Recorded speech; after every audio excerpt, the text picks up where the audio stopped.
As the sun sets here in Provo, we're ready for our final game of the day. Welcome back, everyone, to Larry H. Miller Field on the campus of Brigham Young University for our final game of the day in this round one matchup between the Lehi Pioneers and the Riverton Silverwolves. All right, one more time, Alexander Timlip and Ty Wilkinson here in the booth at Larry H. Miller Field. Well, Ty, whoever wins this game gets American Fork in the next round. And let me tell you, when the brackets came out for this matchup, you knew this was going to be a good one. Two of the best teams in the state, the 5A runner-up against the 6A semifinalist. It is bound to be a battle. Both of these teams come into this tournament both determined, and more so it's just the matchup that I guess that Lehi and Riverton both have against each other that makes this such a good game. I mean, Lehi, finishing off the season 18-9, and then Riverton finishing off their season 20-7. So this is truly anybody's game, Alex. Both teams are known for great pitching, great hitting, and then once again, this is the way a 5 versus 4 matchup should be, and that's what we have here tonight. And especially tonight, we have two of the best pitching staffs, I think, in the state going at each other tonight. But whoever comes out of this matchup and faces American Fork tomorrow in the second round and the winner's second round is going to be one battle-hardened team, especially if it's Riverton. Because remember, Riverton last 2 years ago beat American Fork to get the state championship, but then they got knocked out in the double elimination semifinals last year to set up American Fork's third in 4 years. So you know that Riverton is not willing to look past this game to get to American Fork tomorrow. This is going to be a very big revenge story, I would say, for Riverton to come back. Lehi is going to be a tough task in order to do that, though, Alex. They are faced with this difficult challenge in playing the Lehi Pioneers. And I mean, Coach, head coach of Lehi, that's Applegate, correct? Jay Applegate of Riverton, yeah. Oh, sorry, yes. So He's going to be on his toes tonight, to say the least, for these two couple of teams. And, I mean, this is going to be a massive scattering report. It's purple against purple. Winner will face against the number 1 seed, American Fork.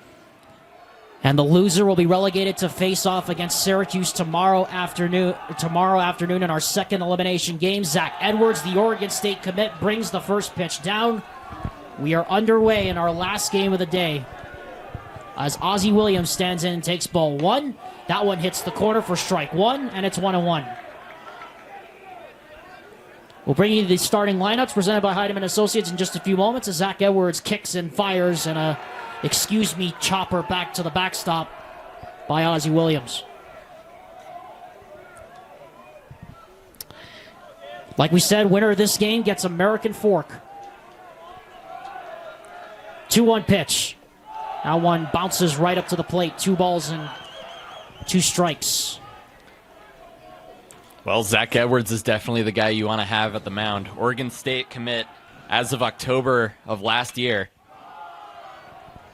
And, I mean, he can wheel and deal pitches kind of left and right. It's just the way he goes. Not to mention that he has a batting average of .427 on the year. 2-2 pitch from Edwards. This one fouled off the inside leg of Williams. And if that's not enough, Zach Edwards, of course, a 3-year starter on the varsity basketball team.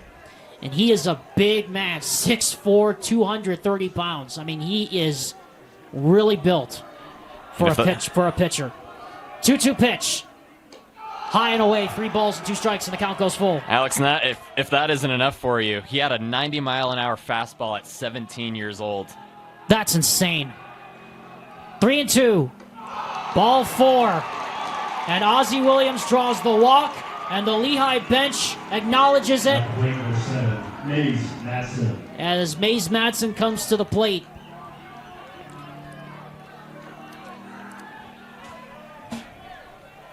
He, too, a former member of the Lehi Pioneers football team, a wide receiver with head coach Ed Larson and that Lake Coast offense that Jake Hatcher and I dubbed. This pitch is high and away, ball 1. Zach Edwards throwing a lot of high-speed pitches up in the top left corner. It's making it really, really difficult right now for Caden Allred to try to track his pitches.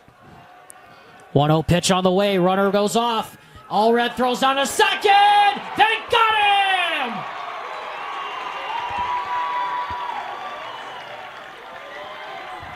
Well, Allred had trouble tracking the pitches, but he had no trouble gunning down Ozzie Williams. And that's a big first out here in this top of the first inning.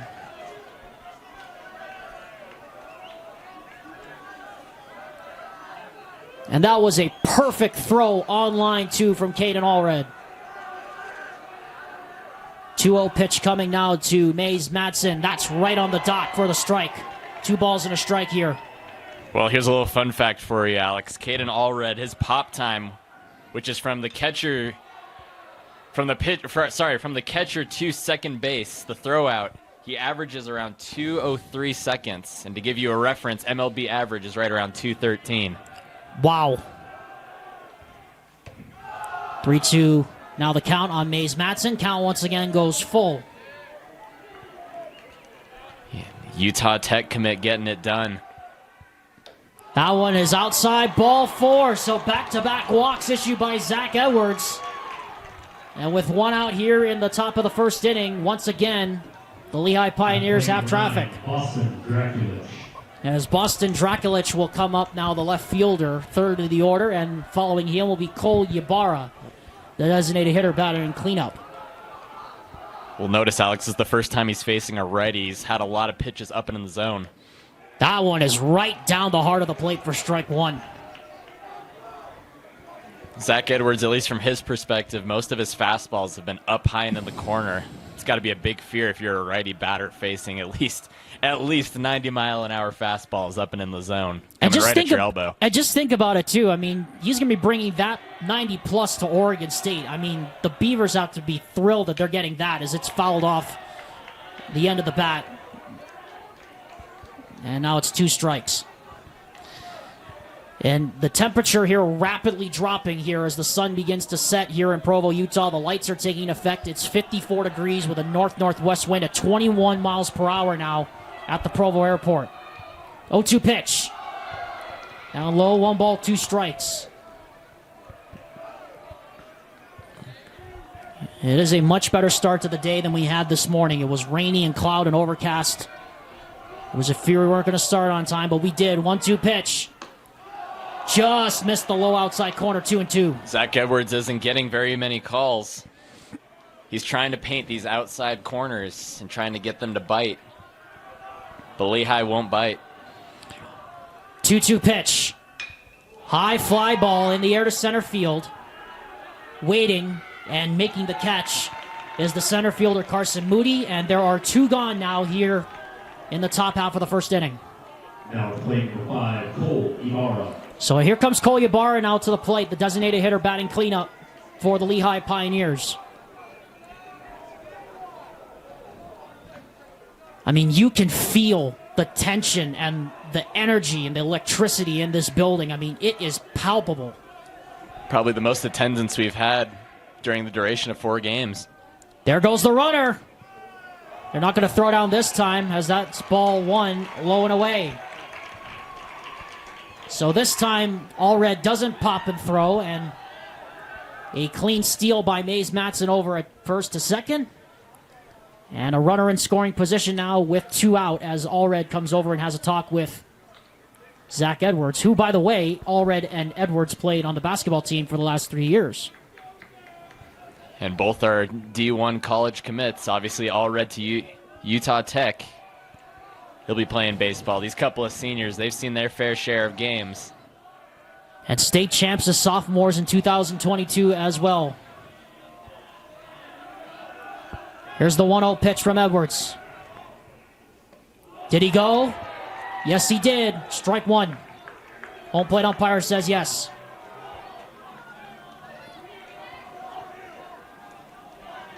Well, I love Lehi's approach, getting the steal on a base runner, even though that's like a super difficult task with Allred, even though he already has 1 throw out tonight.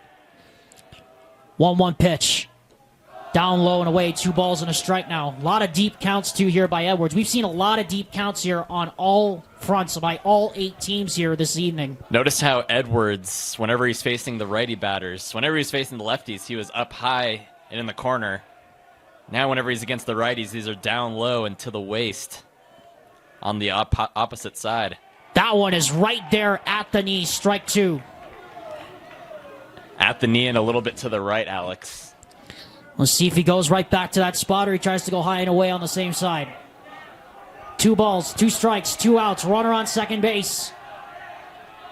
The kick and the fire. And the swing and the line drive and a right. That's a base hit. They're going to wave Madsen. Here comes the throw in from Hicks. They will not get the runner. An RBI double. And the Lehi Pioneers strike first.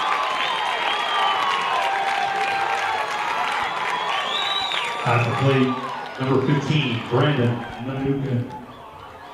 Man, did he get a pitch he liked right at the waist, Alex. That was coming in clutch. It was a fastball, theoretically. It was on the right side, too. You were talking about painting that corner. Unfortunately, he caught one, and he went oppo on him. So here comes Brandon Manukin, the catcher now, number 15, with a pinch runner out there at first. First pitch to Manukin is just above the letters there for ball 1. Zach Edwards, once again, he needs to contain his pitches. It's only every few that he's managed to get into the strike zone, and Lehi's taking these pitches. That one is caught on and missed with a lot of juice behind that one. 1 ball, 1 strike. But Lehi is swinging on all the right pitches, as you've seen so far today, Alex. Everything outside they've backed off on, and I think they have Edwards figured out in this first inning so far. That one is on the corner, but just misses as Allred had to snatch that back up a couple of inches. And again, that's a close call, too. Like, that could go theoretically either way, right down the line, but yet all these Lehi batters, they've been backing off on Edwards. 2-1 pitch on the way. Runner at second. 2 out. High and inside, 3 balls and a strike.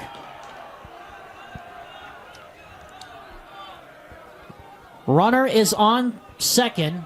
2 out, 3 balls and a strike to count. 3-1 pitch. That's at the knees for strike 2, and once again the count goes full.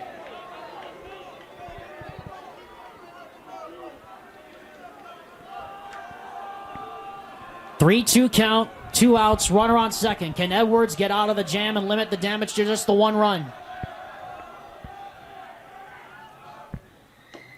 Yes!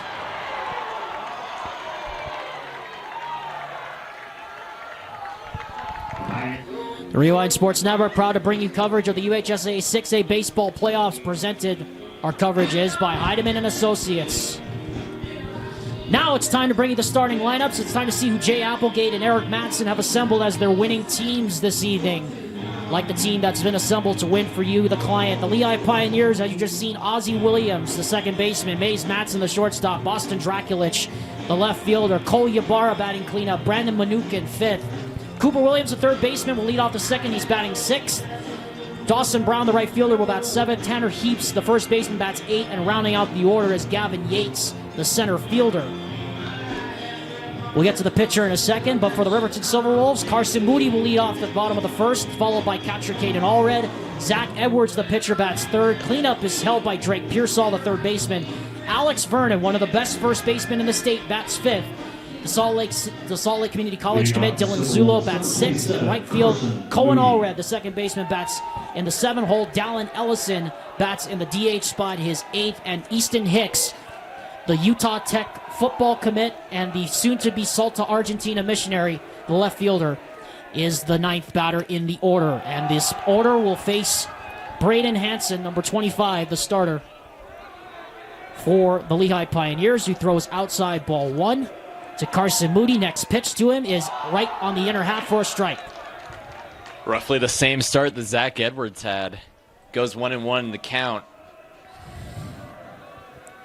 And most of them are really fast pitches on the inside zone.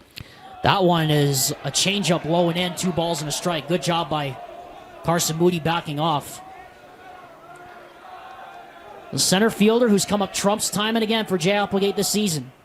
That one gets past the glove into the backstop. 3 balls and a strike now. The count on the center fielder, Carson Moody, who closed out the win over American Fork despite having leg cramps for the last 2 pitches.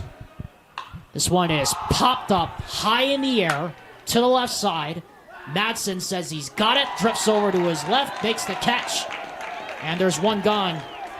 Now hitting number 21. Here in the bottom of the first. And here comes the Utah Tech commit, Caden Allred. Caden already showing up big so far. He had that one amazing play behind the plate. And now you give him a bat right at the plate. Let's see what he can do. First pitch on the way is inside and high. 1 ball, no strikes. A little chin music. Zach Edwards, the Oregon State commit, and the pitcher's next to bat. On the 1-0 pitch coming from Hansen. This one is rocketed back up the middle, and that's a base hit. Aggressive turn at first by Caden Allred. He will trot back to the bag with a 1-out single. And the Silverwolves have their first base runner of the evening. And that's the guy you want to do it from, too, is Caden Allred. And here comes Zach Edwards, the Oregon State commit, as Jay Applegate lays down the signal on the third base side.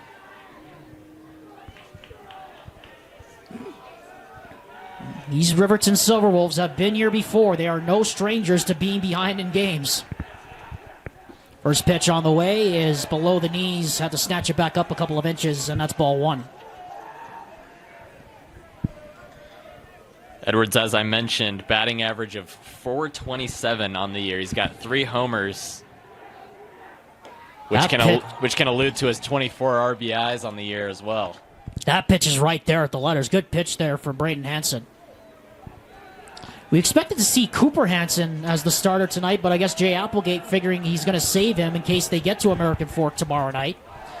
That one was below the knees, snatched back up, but this time gets the call. 1 ball, 2 strikes. Now the count on Zach Edwards. Again, the Oregon State commit as of October 23rd. Runner goes. Throw down to second. High throw, and they are not going to get him. And that's a stolen base on ball 2 as Manukin could not keep the throw down, and Madsen had a tough time flagging it down. And there's a runner in scoring position now for the Silverwolves with 1 out. Edwards takes that one high, and it's 3-2. So a lot of deep counts here early on for both of these pitchers. As again, we've seen all night long all day long here from all these teams. Here's the 3-2 pitch. High fly ball. Watch out. Coming over into our section over here, lands in the stands. Once again, remains 3 balls, 2 strikes.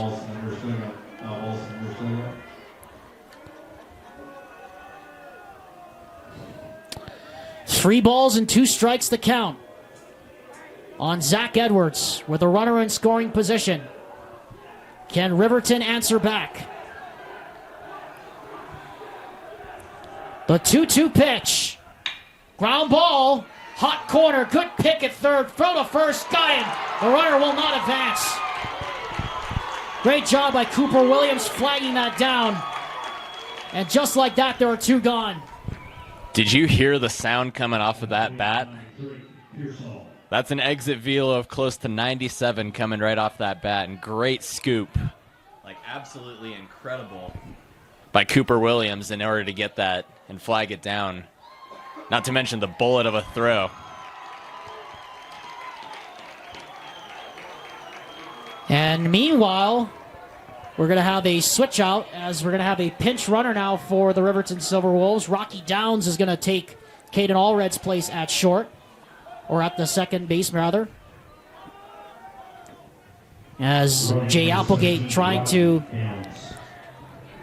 make sure he has his chips in order. Great play on the hot corner there from Cooper Williams. The 5-3 put out to get the second out. Well, you know what Riverton's doing is they're putting this fast guy to try to tie the game here in the bottom of the first. A swing and a miss right there from Drake Pearsall. Strike 1. They put their trust into the 4-batter, Drake Pearsall, to try to get this tying run across here in the bottom. That one is about a 48-foot curveball that bounces up to the plate off the carpet. And it's a ball and a strike now. And I guess how do you not trust this guy, Alex? 4 home runs on the year, leads the team. 8 doubles on the year, also leads the team. 1-1 pitch, high and away, 2 balls and a strike. And based on those numbers, you would think, Ty, they are not going to give him anything close to the zone to hit here. I wouldn't guess. He also leads the team in RBIs with 28. Looking for his 29th here as he's ahead in the count. 2-1 pitch. Catches the high corner, strike 2. Great pitch there from Hansen. 2 balls, 2 strikes, 2 out, and a runner on second base as the Riverton Silverwolves trying to answer back. Already a base hit here in the inning. 2-2 pitch. That gets by to the backstop. And Downs is going to get to third base unmolested. And it makes it a full count now with 2 out. And this is Danger Will Robinson here for the Lehi Pioneers. Score that as a wild pitch on Hansen.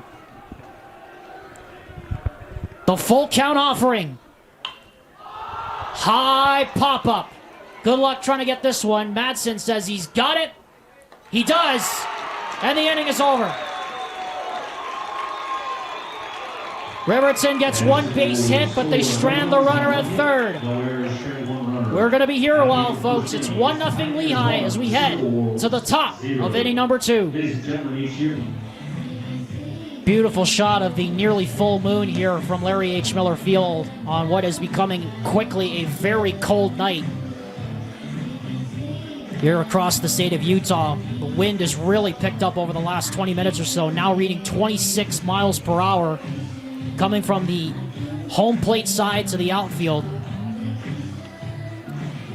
It's 1-0 in favor of the Lehi Pioneers as we begin the top half of the second inning. Alexander Timolip alongside Ty Wilkinson for our final game of the first round of the 6A baseball playoffs. Winner moves on to face American Fork. Loser must play an elimination game tomorrow afternoon against the Syracuse Titans. And then they must survive another elimination game to get to the semifinals. As catcher Caden Allred looks like he's having trouble connecting up his PitchCom earpiece into his ear. Now it's in. As Cooper Williams will lead off the top of inning number 2. First pitch from Zach Edwards is down low, ball, no strikes. Both teams able to get traffic against the opposing pitchers early on, though, as that pitch is fouled right back to the screen, almost in our direction.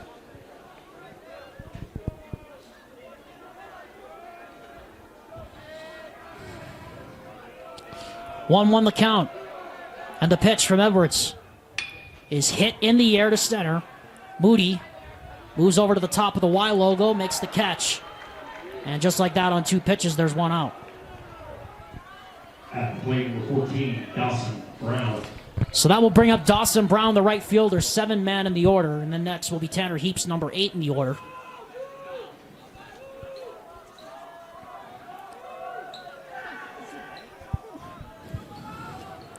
Shift is on to the right side of the infield. First pitch on the way is low and in the dirt, as the catcher Allred had to pick that one up off the carpet for ball 1.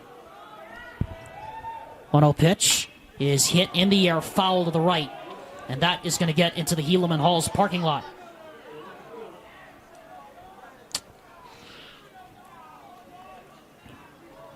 Top of the second inning, 1 out. 1-0 in favor of Lehigh. Here's the 1-1.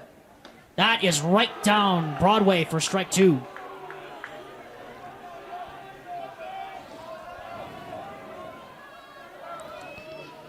The 1-2 pitch. Goodbye. Second strikeout for Zach Edwards. And there's quickly 2 gone here in the top half of inning number 2. At the plate, number 11, Tanner Heaps. I think he's getting the matchup that he wants, too. He's figured out the righty batters a little bit. Remember when I kept saying that he kept pitching low and in the zone, kind of down in the dirt, and if it was a lefty, he would pitch high and away, up toward the waist. First pitch on the way to the 8-man of the order, Tanner Heaps, is a strike right at the thighs. And you can tell he's got his pitch dialed in now. I think it was just that first inning nerve that he needed to get past. This one is ripped foul. Look out. That one almost took somebody's teeth with it down the first base line. We've seen a couple of those today that have just been heat-seeking missiles into the dugouts. Here's the 0-2. Just a little bit high right there. Trying to get him to chase. 1 ball, 2 strikes. Edwards is going fast here in his windup. He's got his rhythm. 1-2. Fly ball, right field. Hicks got it. And that's the end of the inning. We are under the lights in prime time here in Provo, Utah. Alexander Tim up alongside Ty Wilkinson. The final game of day 1 of the 6A baseball playoffs. Our coverage presented by Heidemann & Associates and also presented by Igloo Outfitters, the coziest wearable sleeping bag that has you covered for all seasons of the year. Use the promo code REWIND on your next order to get 20% off whenever you order from Igloo Outfitters.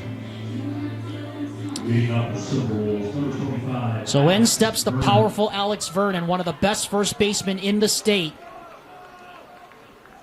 Trying to take his cuts here to begin the bottom half of the second inning for the Riverton Silverwolves. And the first pitch to him is hit foul. Is that going to hit the roof? Yes, it does. And so for the first time since game 2, we have a chance to bring up our Any Hour Services random roof ringers. Just random factoids about the game of baseball. As the 0-1 pitch comes down here from Hansen. And that is on the corner for strike 2. We'll get to that after this AB. Alex, you know what's crazy is Alex Vernon, you mentioned one of the best in Utah. He's still uncommitted as a senior to play baseball theoretically anywhere as he fouls one off. Yeah, fouls one off right behind us into the stands out to the right field side. But I mean, just an all-around amazing ball player. Exit velo is hitting 88. His swing goes from his torso, hips, arms to his bat. 0-2 pitch, just missed. Boy, how disciplined you have to be to lay off that sucker. 1 ball and 2 strikes now the count on Alex Vernon. Doesn't even feel like he has 2 strikes. That's just how powerful he is. 1-2 pitch is hit high in the air to right. Coming in as the right fielder, Dawson Brown. A couple of steps, makes the catch. And just like that, there's 1 retired here in the bottom half of the second inning. Okay, Ty, Any Hour roof ringer, what is it? All right, so it's been since game 1. I don't know if you remember, but we talked about the shortest game in MLB history. Why don't you guess what the longest baseball game that has ever been recorded was? The longest game? The longest game. Oh, man, I'm going to have to think about that one. As the first pitch comes to Dylan Zulo, and he rockets this one in the left center field. That could be trouble. That ball's going to get down in the gap. That ball's going to be at least 2. Zulo coasts into second base with a 1-out double. And the Riverton Silverwolves have their first extra base hit of the ball game, and it comes from the SLCC commit, Dylan Zulo. The man with the mustache. Holy cow. That was corked off the bat. Even I thought that was almost getting pretty close to the warning track there, Alex. Yeah, it landed just outside of Glenn Tuckett's picture on the left side of the alley, which, by the way, folks, is a pretty deep alley. I mean, this is a college ballpark we're in. I mean, straightaway centers to 402. The alleys are 380 and 388. You're getting to around 390 where he just hit. First pitch is lifted in the air to right. Dropping fast. Brown will make the catch. Zulo will trot back in to his position. There are 2 out. And now up steps the DH, Dallin Ellison, to try to keep it going. So you told me earlier what the longest baseball game was. I'm going to guess it was probably around 6 hours. It's actually more. You're kidding. It was 8 hours and 25 minutes. Oh, you got to be joking. The Rochester Red Wings and the Pawtucket Red Sox. And in total, 33 innings. That had to have been some 1940 scoreline, as that pitch to Dallin Ellison's right at the letters for a strike. You're close. That's 1960. What is it with these old-timey baseball things in long games? I mean, like, I guess everybody had nowhere else to go back in the day. Well, welcome to the pitch clock era. Thank goodness we are in it as that pitch bounces up to the plate. 1-1 strike. Of course, the Braves were the last World Series champion before the pitch clock era. Right. And then the Astros won last year was the Texas Rangers. So 2 Texas teams, would you believe it, are the 2 first champions of the pitch clock era. 0-1 pitch is down on the dirt, 2-1. Little interesting thing about Dallin, he sustained a wrist injury in the All-American Bowl in Texas when he was playing football. He's been hitting in the DH spot. He's only played 6 games for Riverton. He's been working on his throwing and his pitching. And in the past 2 games that he's played in the playoffs, he's got 2 hits and 2 RBIs in each game.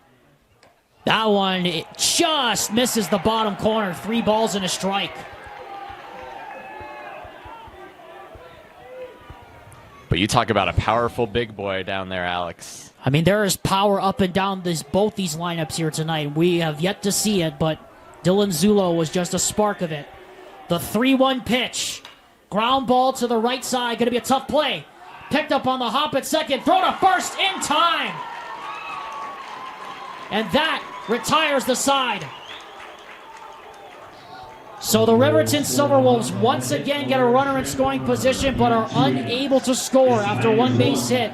2 full innings complete. It remains 1-0 in favor of the Lehi Pioneers. Welcome to the top of the 3rd inning here. What's been zooming along here this evening. Lehi leading Riverton 1-0 as you take a look out at the flag in right center field. Gavin Yates, number 9 in the order coming up. 9-1-2 for the Lehi Pioneers with Yates, Williams, and Madsen. Zach Edwards, first pitch on the way, is fouled right back to the screen. Good contact, though.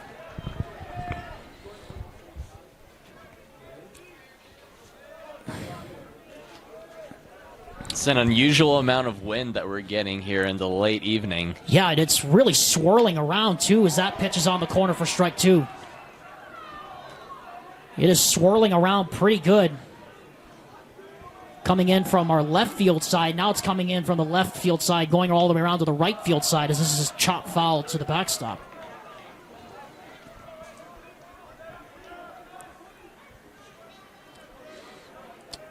(9-1-2) in the order here to begin the top half of the 3rd for the Lehi Pioneers. 0-2 pitch from Edwards. Ground ball to the right side. This is going to be a tough play. In the hole. Shortstop's going to make the throw, but it's going to be well late.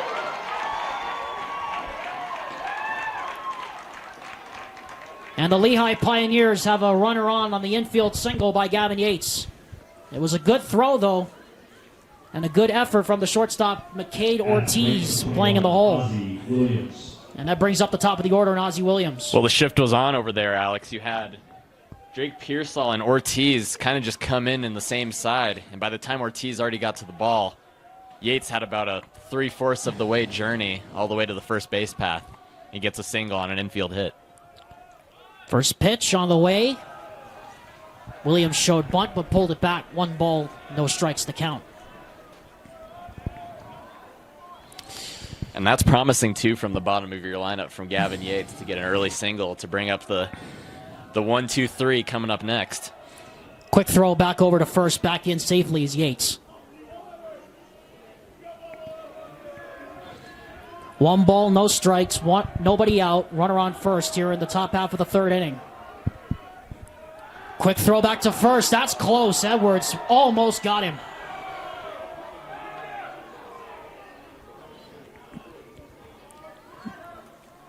Such quick movement for a guy his size, too. 6'4", 230, Zach Edwards. That pitch misses the outside corner, 2-0. Well, there's a good reason Oregon State wants him, and that's the versatility that he has. I mean, the flexibility. You talk about a guy that can turn on a dime, especially when he's on the mound. Just like that, almost got him again, but this time Vernon dropped the throw before he got the tag down.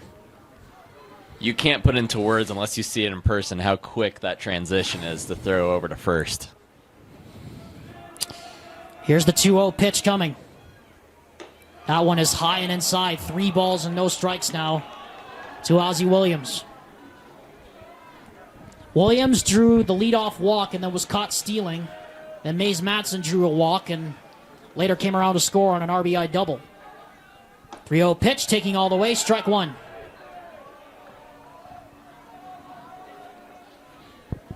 Matson stands on deck. 3-1 pitch, hit towards the shortstop. 6-4. Not going to get 3 as Williams beats out the throw, but they do get the force out on the fielder's choice score at 6-4. And there's one gone here in the top half of the third inning, as that'll bring up the speedy Mays Matson, the shortstop. Speedy Mays, there's a good name for him. I'm not the one that said it, you did. Tribute to the late Willie Mays. Yeah, the Say Hey kid of old back in the 50s and 60s, as Allred comes out to the mound to have a chat with his pitcher. A brief one.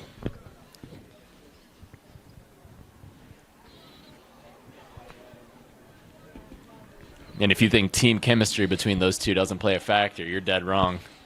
It certainly does. That's an understatement, to say the least.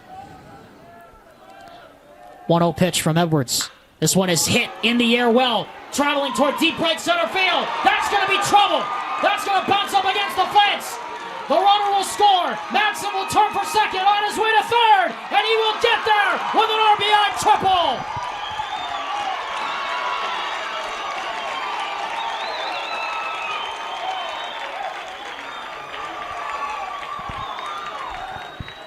Mays Matson trumps again. He had the home run and the run rule win on Game 2 on Friday, and he comes up with a walk, an RBI, and now an RBI triple. And it's 2-0 Lehigh. As Ed's first pitch comes down low, and I have to tell you, Ty, I did not expect this. I don't think anybody could have foreseen this. It's an early go on Edwards. This one is foul right back to the screen. 1 ball, 1 strike. I feel like Lehigh right now is just figuring out, I guess, the pitches that Edwards throws. Because he throws... Looks like we have a little... You have a loose ball, so that has to be put back in the pocket of the man on deck, Cole Ybarra, the DH. Well, going back, it feels like they're just trying to figure out Edwards' pitch. Because they notice he throws very plenty off-speed pitches, but it feels like more often than not, he's giving you a fastball pretty much inside. And for a hitter, that's everything you want with that 90-plus pitch coming straight at you, and you add your exit velo to that, you're probably destined for right there. That one is hit well in his center field. That ball's going to get up against the fence. Moody picks it up on 2 hops off the fence. Another triple. Another run. It's 3-0 Lehigh.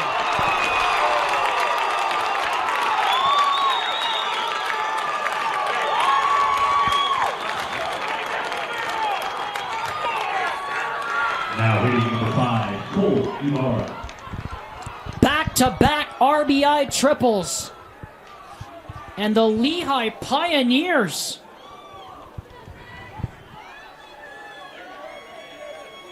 are up 3-0. Edwards misses low. 1 ball, no strikes. And remember what I said, Alex. It all started with that Gavin Yates single. When you're in the bottom of the lineup, getting that single is huge. Because then that brings up your top line, and boy, do they rake. That was absolutely smoked off the barrel of Boston Drakulich, the left fielder. Back-to-back RBI triples, and the Riverton Silverwolves are stumbling here. I mean, they've taken... I mean, this is more than a sucker punch right now. This is a gut punch they've taken. I don't think I've seen any other team have as far of shots as Lehigh has had in those back-to-back sequences from their second and third guys in the lineup, Mays Madsen, and then Boston Drakulich. Jay Applegate going to send out McKay Linford and Kenneth Price to the bullpen. as the Riverton Silverwolves wobbling here in the top of the third inning. Not at all what we expected. This one is ripped over the right field stands, foul. Lehi is just getting leather to barrel. It feels like, even if it's in a foul perspective, but they have figured out Zach Edwards' pitches. That one is right there in the knees, strike two. Zach Edwards could really use a strikeout after the back-to-back RBI triples by Madsen and Drakulich. Can he get one? No! This one is in the center, and that's a base hit. That will score another run. It's 4-0 Lehi.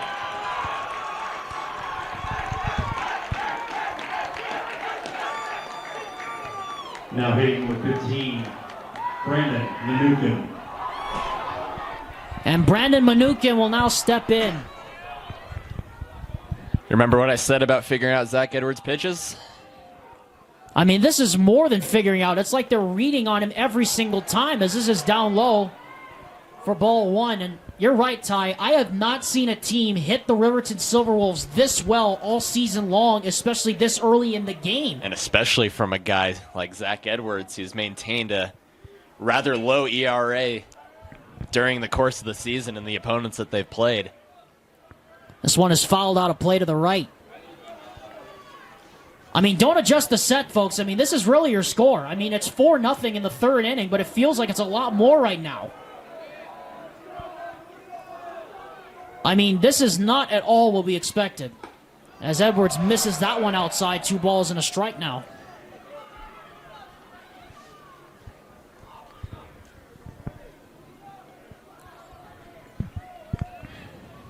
Edwards comes set, runner at first, 1 out. Here's the pitch. That is a beauty right in there for strike 2. Off speed down in the corner. Just one of his many dangerous pitches is in his itinerary. Let's see if he can figure out how to get out of this inning. Foul right back to the screen. We'll do it again.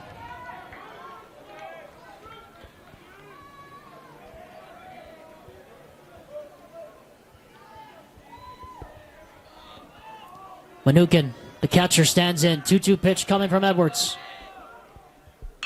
Hit in the air. That's another base hit into the gap. Runner turns for third. They will stop the runner there on the cutoff. It's a double for Manukin, and it just keeps going.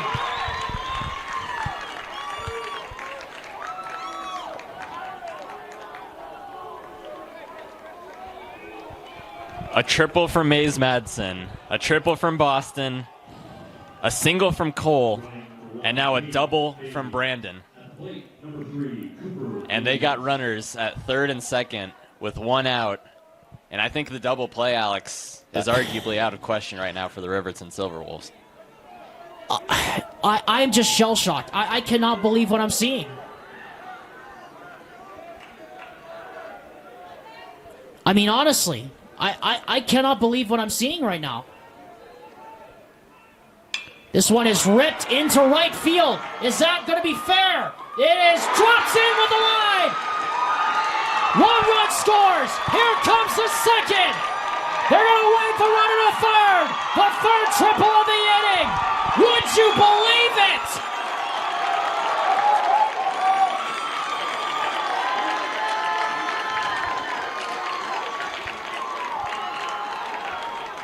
When you think it's over, it's really not. And I think Coach right now I think he's done. I mean, this is unheard of. And Jay Applegate is walking out, and you'd have to think that's it for Zach Edwards. And it is, mercifully. 2 guys right now working in the bullpen. They're going to bring out the lefty. Edwards will now replace McCade Ortiz at short. Wow. 6-0 Lehi. McKay Linford is in, and all Riverton really has to do right now is put a tourniquet on this landslide that they have been under. 5 runs have already scored this inning on 5 base hits, or on 6 base hits. And Ty, we keep harping on it. In the last 4 batters, triple, triple, double, single, double, triple. Yep, all started out with Gavin Yates getting the single. Ozzie Williams, he got the ground out. That's the one out you see on the scoreboard. Mays Madsen gets a triple. Boston gets a triple, hits in Mays Madsen. Cole Ybarra, he gets a single, and that knocks in Boston, so that's 2 RBIs for him. And then Brandon McCucken, he gets a double. That scores. And then a triple from Cooper Williams. And so right now he's at the corner in scoring position. And you see that 5 spot. And Lehigh right now is 2 batters away from going full circle in the lineup just in this inning alone against Edwards. I mean, this is against one of the best pitching staffs in the state. And this one is lined and caught by Allred. Throw back to third. And finally, the Riverton Silverwolves get the second out. Now hitting number 11. I'm not kidding you, Ty. We went almost 20 minutes between outs with what just happened. Sure feels like it. I mean, what more can you say about what's happened in this inning? This is truly unreal. This is truly unreal. Lehigh came to play. I mean, we are seeing something that is almost biblical right now in proportion. That changeup is in there. Doesn't matter. It was a strike anyway. Zach Edwards went 2 1/3. He allowed 6 runs on 7 hits. That's unheard of for a player that has been so good for so long for Jay Applegate. And all of it really came within the last 6 batters. It's just unbelievable.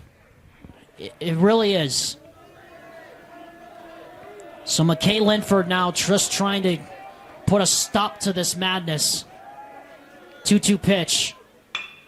Ground ball to short. Allred throws to first in time. And it's finally over. But not before the Lehi Pioneers explode from 5 runs on 6 hits in 7 batters. They go all the way around the order. And the Riverton Silverwolves are in deep trouble as we head to the bottom of the 3rd. They trail 6-0. If you want to avoid your AC breaking down this summer, the best thing you can do is stay on top of your AC's annual maintenance. But if you do find yourself with an air conditioner blowing hot air, Any Hour Services technicians service all brands, and they can usually get to you pretty quick. Call Any Hour Services or schedule online at anyhour.com. Whether you need maintenance, repair, or replacement, the technicians at Any Hour Services can help you keep your home comfortable all summer long. Call Any Hour Services or schedule online at anyhour.com. No one helps more homeowners than Any Hour Services. Well, folks, there you go. I mean, believe it or not, this is your score. 5 runs on 6 hits in 7 batters for the Lehi Pioneers. Kicked off with an infield single by Gavin Yates. And then, in order, ground out, RBI triple, double, single, and another 2-run triple. And finally, when it was all said and done, the Lehi Pioneers are up 6-0. By the way, Alex, they did bat around. And yes, and they did bat around. I did point that out before we went to commercial. We went almost 20 minutes between outs, Ty. That's unbelievable. First pitch from Braden Hansen, who has a pretty cushy lead now here at 6-0. Throws a strike right into the thighs of Easton Hicks. A 1 pitch, and that one is left high and inside, and Hicks didn't like that. Had a glare back at the mound as he did so. That's something you don't see from him very often. And he cuts on and misses at that one. 1 ball, 2 strikes.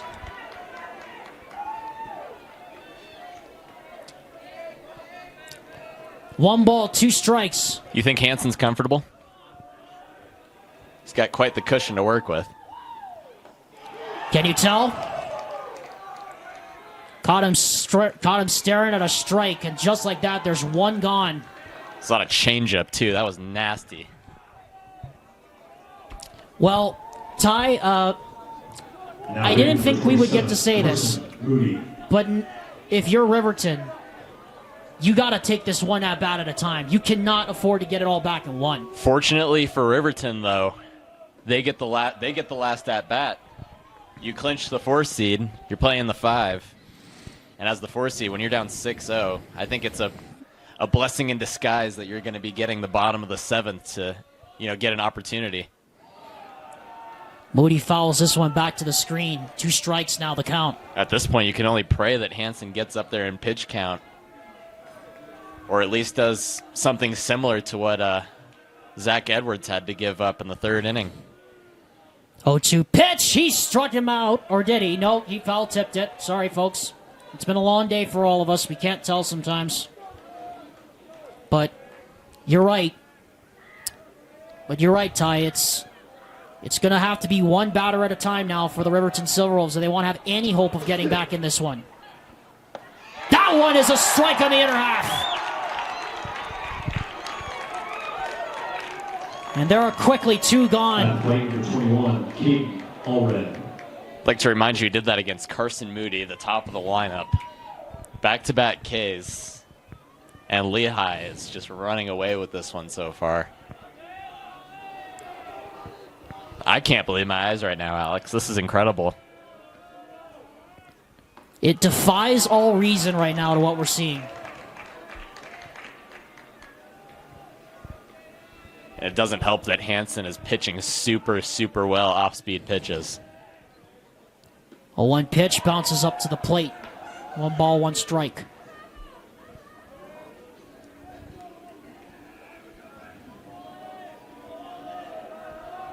One the count. Here's the pitch. Right at the knees, strike 2. And Hansen is a pitch away from striking out the side. That was a 4-seam. And I bet you he goes high and away outside to the right. The 1-2 pitch. Goodbye. No! Whoa. Just a little bit high That right was there. That was close. Woo! It just missed a little bit high. That was high heat right there, Alex. I thought that was a strike. This one is. Braden Hansen strikes out the side in order in the bottom of the 3rd inning. The Lehi Pioneers feeling it. Heading to the top of the 4th. They lead 6-0. Anything can happen in 6A, but I don't think anyone in the right mindset coming into Miller Park would have expected this tonight, as the Riverton Silverwolves have a mountain to climb here at the top of the 4th inning. They trail the Lehi Pioneers 6-0 as the Pioneers try to make it 2 for 2 in Region 3 players, or Region 3 teams, to get to the 2nd round. And McKay Linford will come out to begin proceedings here in the top half of the 4th. I don't know if you saw Riverton coming out of this break, Alex, but the energy, it feels like, is not there for either of them. You saw lots of slow trots, heads down. And you're watching them take fielding practice right now. They just feel like super loose and super lenient. There's an errant throw to first right on the other side. I mean, you think at this point, like I said, this Riverton team just needs something, anything. A spark, more than anything. I mean, this is quite extraordinary what we're seeing right now. 6 runs, 7 hits, no errors, and Riverton, no runs, just 2 hits. They were set down in order, struck out in the bottom of the 3rd. As we get in the top half of the fourth inning, Yates. Gavin Yates led off the bottom of the top of the third. He will once again lead off the top of the fourth for the Lehi Pioneers. Linford's first pitch is off the carpet, ball one.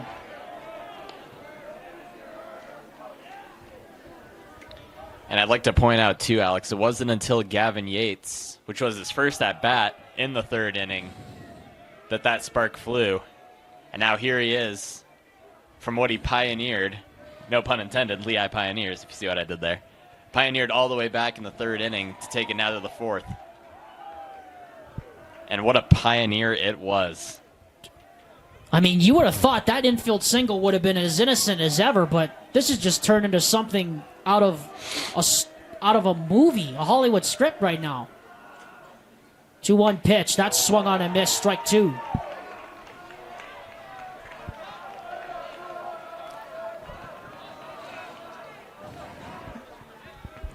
Alex, I don't think we've seen a starter be taken out in the third inning in these 4 games that we've had. This one is lofted into right. That's another base hit. Another leadoff hit. Now, if that doesn't tell a story that the bottom of your lineup is 2 for 2 on the night so far. And here comes the top of the order again. With no outs, just like last time. It's a lefty-on-lefty matchup, though, so favorable for Linford, you would think. And the Riverton Silverwolves, who need just something, anything, to get going their way. That one is inside on the hands. 1 ball, no strikes.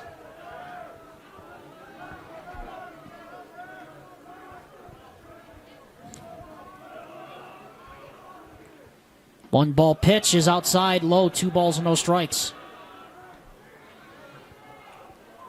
It is just past 9:15 p.m. here, local time here in Provo. The lights have taken full effect. As Linford's 2-0 pitch is hit on the ground to second. They'll go the short way to first. And the throw is dropped! Alex Vernon had it in his hands, but he couldn't hang on. It popped straight out of his glove. And if you're Riverton, that's the momentum that you would have needed. Now that doesn't help out Linford in the slightest, because now he's working with no outs, runner on first and second. And now he's working with a guy in Mays Matson who had an RBI triple and another who had an RBI triple just last inning. We'll talk about a favorable matchup, too, for Mays Matson, a lefty on lefty. He walked, he scored, and then he had an RBI triple in the third. All told, he's taken 5 bases. This one is a bunt drop down in front of the mound. Going to be a tough play. Throw to third. They're not going to get him.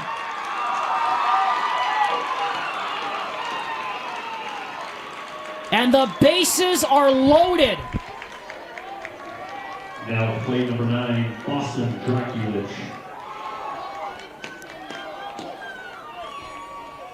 So let's keep track so far. A single, Yep. a single on an air, and a bunt. And a bunt fielder's choice. To give it bases loaded for Lehi Pioneers. And no outs. Here's the pitch. This one is down and in to Boston Draculich, who also had an RBI triple in the third inning.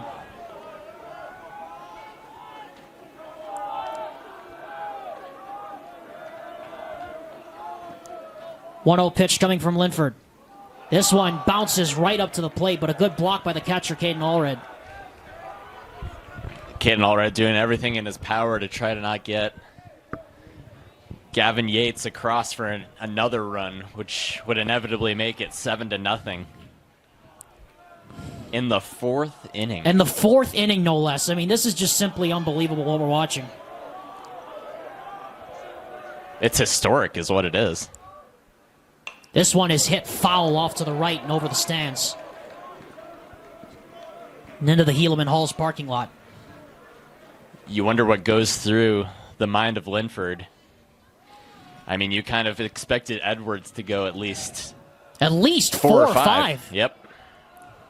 Took the words right out of my mouth. This one is chopped up the middle. Step on this bag for first. They'll get the runner at second. In the back door to score comes Madsen on the GIDP. But it leaves a runner at third. Now hitting number 5, Cole Ibarra. And that run does come across to score, and it's now 7-0 in favor of Lehi. And they're not done yet. You still have a runner at third. And you're right. Well, you're right. I mean, the scoring is definitely not done. Maybe in this inning. Unfortunately for Riverton. Linford's first pitch is down low into the dirt. Well, Kanab was down 9-1 to South Sevier in the 2A championship game on Saturday, and they came back to win that one. But I have to say, this is a whole different animal that Riverton is facing now, down 7-0 in just the fourth inning. Not to mention 3 straight strikeouts coming off of said 5-run scoring from and Lehigh. Braden Hansen, like you said, setting down the side in order in the third. All via the strikeout. That one is down low in the carpet as well, 2-1.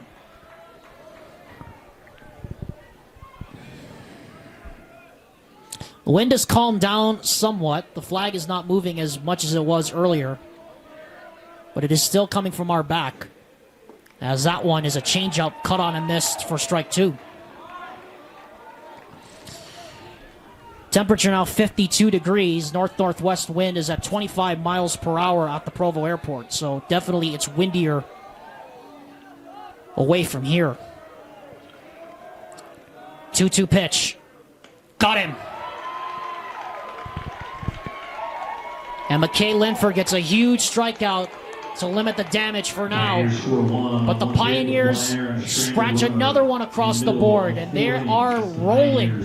Riverton needs to get something going quick. They're down 7-0 here in this final game of Day 1. Rewind Sports Network's coverage of UHSAA baseball will continue tomorrow with another full day of 5A and 6A action. Catch us starting at 11 a.m. tomorrow morning from UVU with Michael Goodkind and Garrett Bauer on the call, and me and Ty here in the booth at Miller Field starting at 11 a.m. All games for the UHSAA playoffs are on your home for the spring championships. KSL Sports Rewind. Alexander Timolip, Ty Wilkinson here in the booth at Larry H. Miller Field. And Ty, it is very hard to believe what we are watching right now. I'm wondering if it's real at this point. I feel like I'm actually living in a dream that this is even happening, that Riverton is down 7-0 to the Lehi Pioneers. And this is, by the way, the biggest deficit Riverton has faced all season long. They have not faced a run deficit of more than 7 or 7 or greater all year long. And it comes in the most crucial point of the season. Right. That's what makes it even more unreal right now as Hansen throws 2 outside here, 2 balls and no strikes. And you have to look for some kind of a spark here if you're Riverton. Get some traffic against Braden Hansen, who's been rolling. This one is hit into center field, and that will be a base hit. And you talk about a much-needed base hit for the Riverton Silverwolves. There it is. And it's Zach Edwards, the Oregon State commit, who does the job. Now hitting number 9, Drake Pearsall. I think he needs to get his mind off of his pitching performance back in the 3rd inning. And that's a way to start. Here comes Drake Pearsall now to the plate. He who scored the 2-run double in the opener against American Fork so long ago. Keep an eye on first base for the steal, by the way. Well, Zach Edwards, he leads his team, and it's by far, too. No one else even comes close to double digits in steals on this roster. I was about to say, Ty, it's 7-0. What do you got to lose? I am sure Jay Applegate and his coaching staff will be sending runners to second at any opportunity they get. Not there, though, as Pearsall gets plunked. So, Riverton has some traffic, 2 runners on, and there's still nobody out. As Alex Vernon, the first baseman who flew out his first time, now comes to the plate. And if there's anyone who can deliver a big blow, it's number 25. He nearly had a home run against American Fork as head coach Eric Madsen's going to pop on out of the dugout. And this is going to be a mound visit. There's nobody up in the bullpen currently for the Pioneers. Getting back to what I was saying about Vernon. Vernon had a 2-run home run against Cypress back in March. And Vernon also had a huge double that nearly cleared the center field fence at Rags Field up in American Fork Tie. And we talked about how the Riverton Silverwolves need a spark right now. They've got the right guy at the plate. This is the guy I feel like you need to at least adapt or die at this point. This is a favorable matchup. You're facing Hansen. You've already seen him once. He had a deep fly out. Let's see, that was in the second inning. Towards the bottom of the second, he had that deep fly out to right field. So if he catches the right pitch that he's looking for, this could easily be a 4-run game just in the snap of a finger. Here it comes from Hansen. And he was going for it, but he swung and missed. 1 strike the count here on Alex Vernon as Jay Applegate watches nervously from his third base coaching box. That wasn't the best swing either. It was low and outside. 0-1 pitch on the way. Did he go? Ball was in the dirt. No check swing, so it is 1 ball and 1 strike as Madsen comes in now. He almost chose to go again on pretty much the same pitch there, Alex. This is the thing, though, with Riverton right now. You just need a spark. You don't really need a get it all back in one kind of swing, though it would be nice. You have the right guy up there on the mound in 25. Or in the batter's box, I should say, in 25. But Lehi also has the right guy on the mound, and he's also wearing 25 right now. Right. Which makes it all the more complicated. Well, keep an eye who's coming up next. That's Dylan Zulo, yes. Zulo. He who had the only other extra base hit in this ball game for the Silverwolves. Here comes the pitch. That one is right down Broadway for a strike. There is 1 man up in the bullpen right now for Lehi. On this 1-2 count for Alex Vernon. The pitch.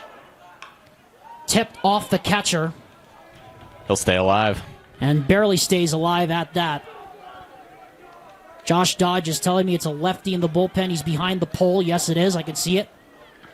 Lefty up in the bullpen right now for head coach Eric Madsen in a 7-0 game. But a big moment here. Both bullpens are active, too. Very interesting. 1-2 pitch coming to Vernon. High fly ball in the air to center. 3 gray shirts coming on and a good over-the-shoulder catch from Mays Madsen, and that's out number 2. That was great communication out there.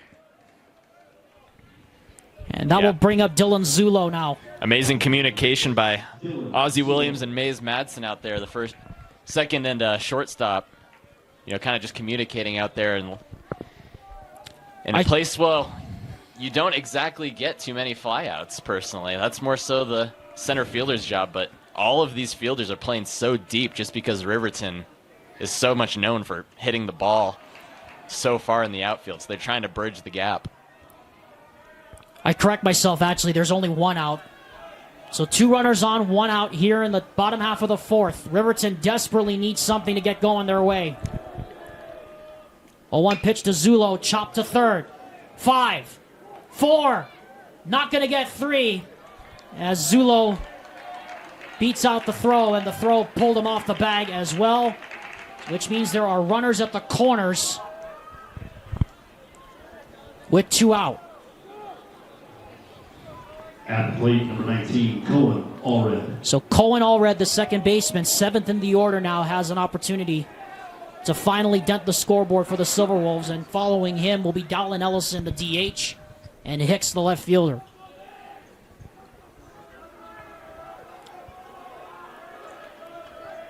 Two outs. Here's the pitch. That is a beauty of a yacker right there for a strike. Dropped in right at the bottom of the strike zone. Zulo on first. Here's the pitch. Did he go? Yes. Strike 2. This is Riverton's opportunity to capitalize. Runners at the corners. Unfortunately, you're down 0-2 in the count. And already 0 for 2 with runners in scoring position. 0-2 pitch on the way. High and outside, 1 ball and 2 strikes.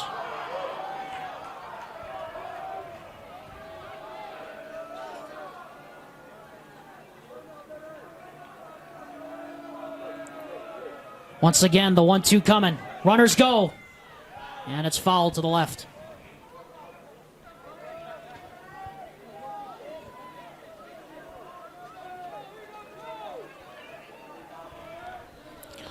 One, two, the count. 2 outs. 2 runners on at the corners.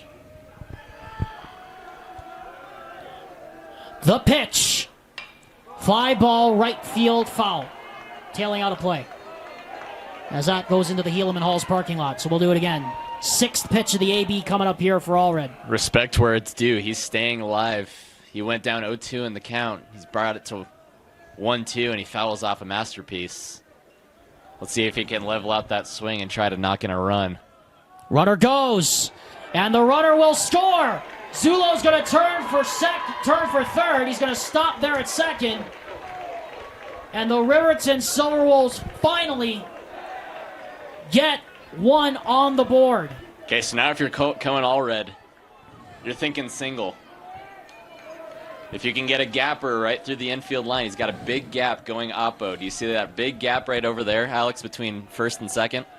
That's where they've been hitting most of the afternoon, all these hitters. 2-2 pitch coming. Swung on and missed. He dropped the 3rd strike.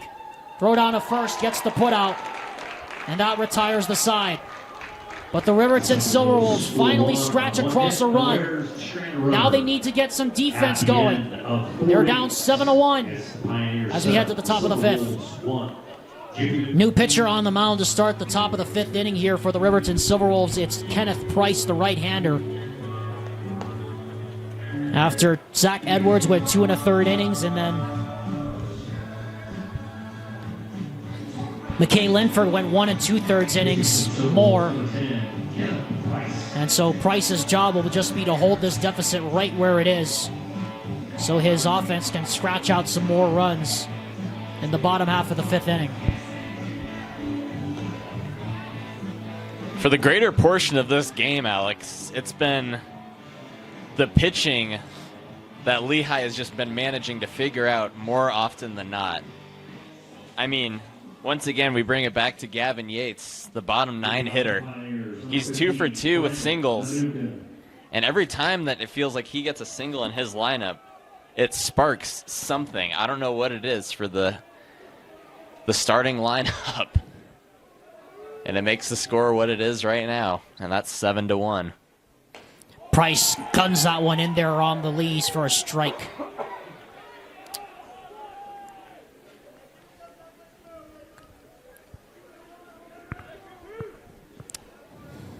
Brandon Manukin, 1 for 2 today with a single.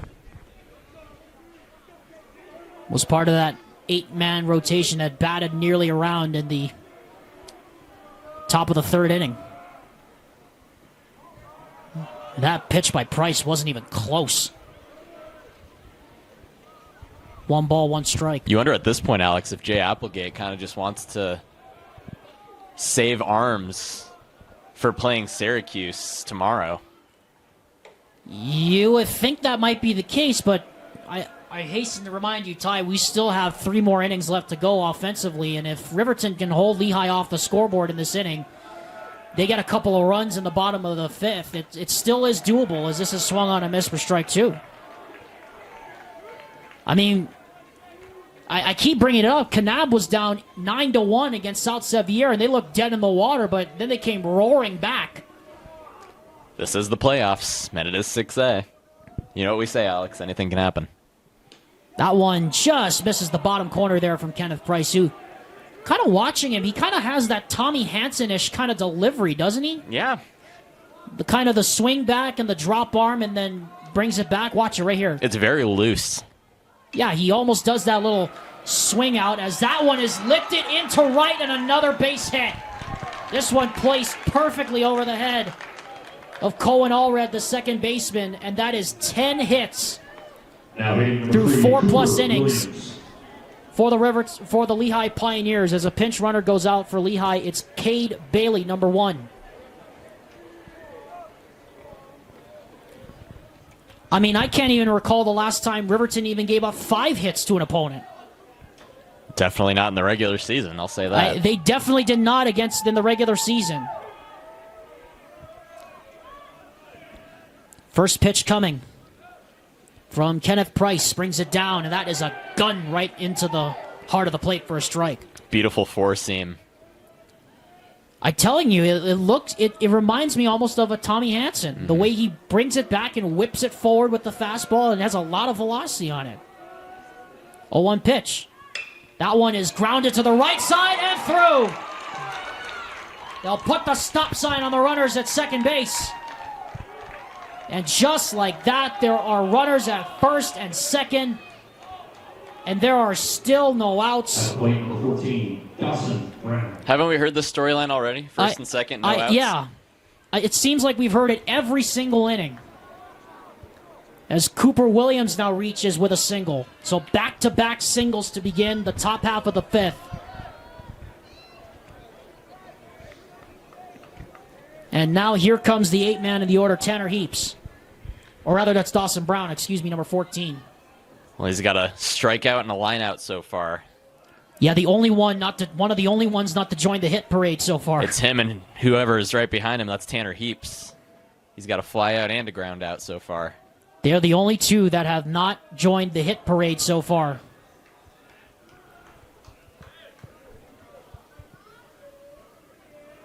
As Jay Applegate just trying to do anything really to stop the bleeding here at this point. In a 7-1 ball game that's threatening to become even more wide open as this is down low, ball 1. So 1 ball and 1 strike now the count on Dawson Brown.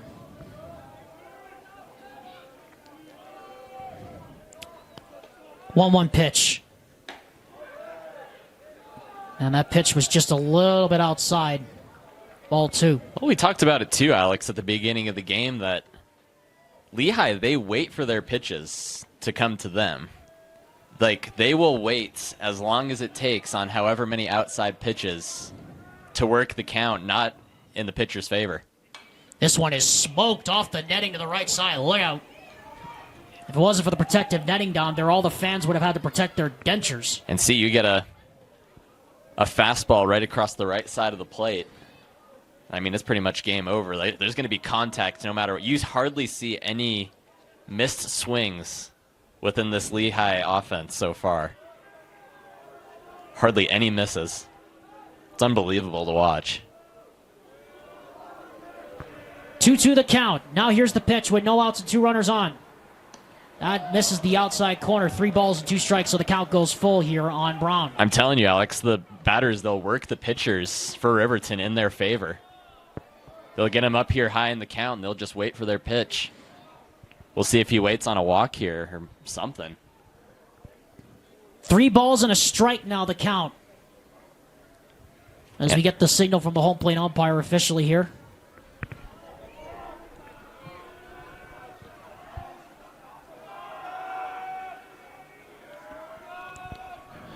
Kenneth Price comes set and the 3-1. Ball 4. And the bags are full of Pioneers. Now plate number 11, Tanner Heaps. For Tanner Heaps, and here comes Jay Applegate. And I believe that's going to do it for Kenneth Price. And it is. He's making the call to the bullpen again.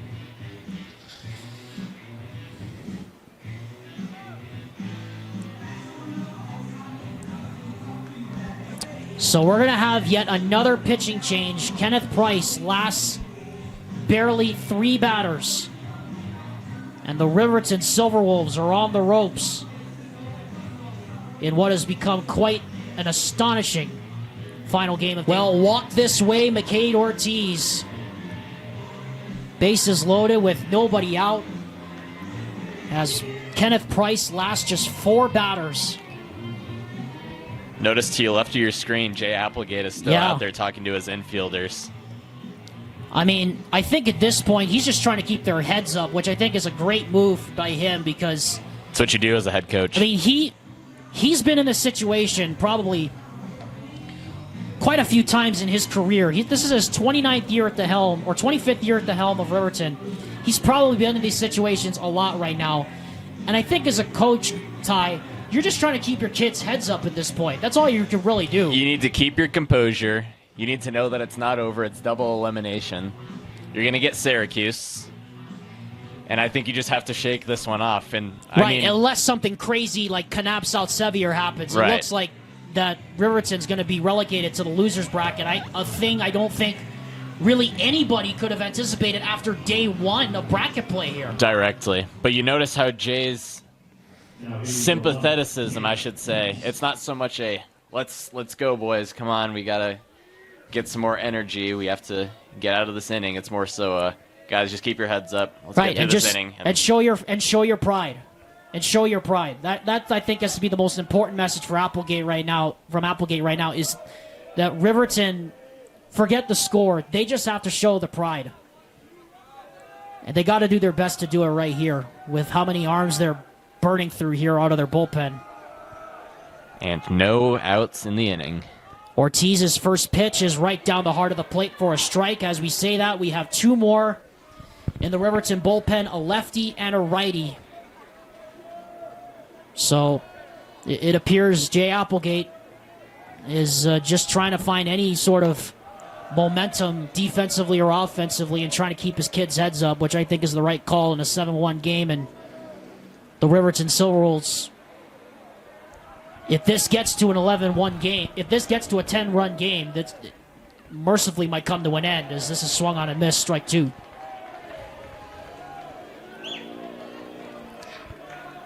Well, we have had quite an unpredictable day of 6A baseball, and it's getting even more crazier with this result right here in the last game of the day. A 1-2 pitch from Ortiz. See ya. And that is a biggie for McCade Ortiz with the bags full of Pioneers. He gets the strikeout. That's promising. The strikeout and the first out of the inning. And that brings up the 9-man of the order, Gavin Yates, who led everything off in that big third inning with that infield single, and then came around to score on that RBI triple by Mays Madsen.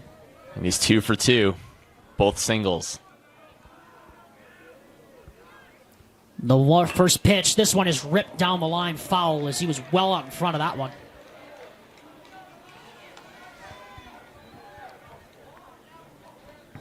I mean, I can't even remember the last time an opponent against Riverton had any kind of good contact consistently like this.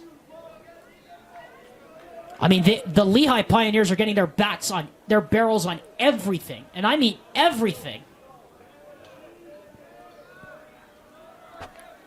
Just unbelievable to watch. 0-1 pitch on the way from Ortiz. That one is right down the heart of the plate for strike 2.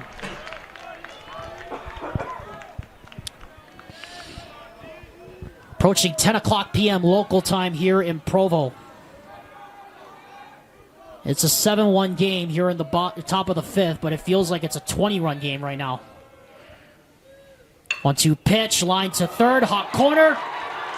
Unassisted double play. And that ends the inning. Just like that. And the Pioneers score no runs. So the Lehi Pioneers don't score, and they leave the bases loaded. Now can Riverton get something going? They're running out of chances, down 7-1 in the final game of day 1.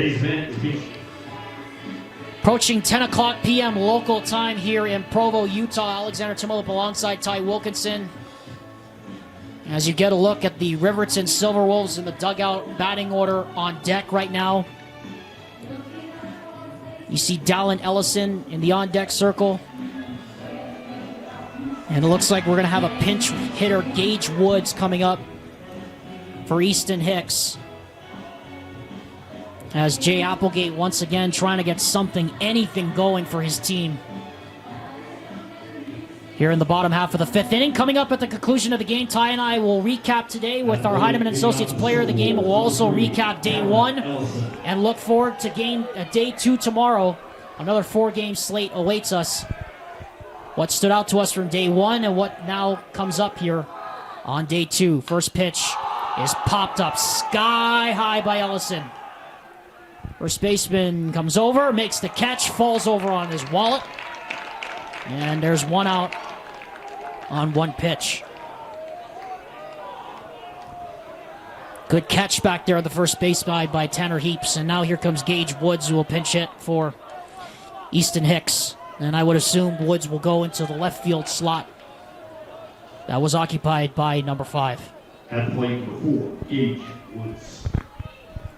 Carson Moody is set to lead off the top of the order next, as this pitch from Hansen is right there at the knees for a strike. Well, Alex, there's 2 storylines in this game. I know the bats and the story of Lehi's offense has been a factor, but if you look on the scoreboard, 3 hits in 4 innings, about to be 5. We'll see what Riverton can do here, but 3 hits, and that's it. That's what Hansen's hand has dealt throughout the course of this game tonight against one of the arguably most loaded lineups in 6A baseball. 3 hits.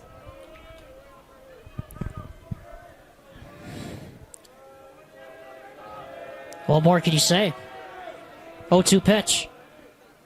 Down low in the carpet, 1 ball, 2 strikes. I feel like every time Hansen has been ahead of the count, at least as far as I've noticed. He gets off-speed pitches early. He gets 1 breaking ball. 1-2 pitch in the carpet once again, 2 balls and 2 strikes. There have not been very many times where Braden Hansen has been behind in the count this evening. That is for sure. 2-2 pitch. Got him! Caught you staring. Off speed.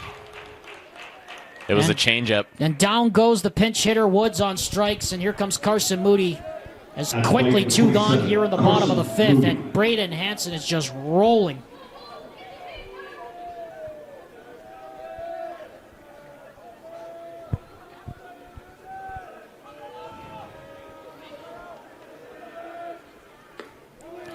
That one is down low. 1 ball, no strikes. Carson Moody, 0 for 2 today. 1-0 pitch on the way to him is hit in the air to deep right field. Coming over is the right fielder, gives way, makes the catch, and that is the end of it. The Silverwolves go down in order. Ikahi Elua Aloha in the bottom of the 5th inning. We go to the top of the 6th inning. It remains 7-1 in favor of the Lehi Pioneers. It's pretty much all hands on deck for the Riverton Silverwolves. We got a lefty and a righty warming up in the bullpen for Jay Applegate. Rocky Downs, number 17, the lefty on the left of your screen. On the right side, Riley Taylor, the right-hander. As the familiar tune of Center Field blares over the loudspeakers here at Larry H. Miller Field. Alexander Tumult alongside my broadcast partner, Ty Wilkinson. Ty, you were just showing me the numbers. I mean, just give the viewers an idea of just how dominant, unexpectedly dominant this performance by the Pioneers has been tonight. It's been incredible, Alex, to say the least. 11 hits, 7 runs. In the offensive perspective, not to mention that's 1, 2, 3 triples in 1 inning. Let's see. And 1, all in 2, 4 batters. Yeah, exactly. I mean, they have just been rolling. I guess third time's a charm or something, because that's clearly the situation for Lehi. Wow. Well, Ozzie Williams now in the batter's box to lead off the top half of the 6th inning in a 6-run game against McCade Ortiz. And the first pitch on the way is inside and low, 1 ball, no strikes. And take us through those batting averages, because I want the viewers to understand just how incredible this has been for Lehi defensively. Cooper Williams. As that one is outside ball 2. So take us through the batting averages for Riverton that Braden Hansen's been able to hold down here tonight. Yeah, take a look at this. Dallin Ellison batting .333. Easton Hicks, 400. Dylan Zulo, .333.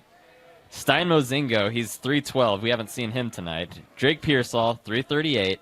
Then we skip over. Zach Edwards, .427. Caden Allred, .450. Alex Vernon, .342. And then Carson Moody, .313.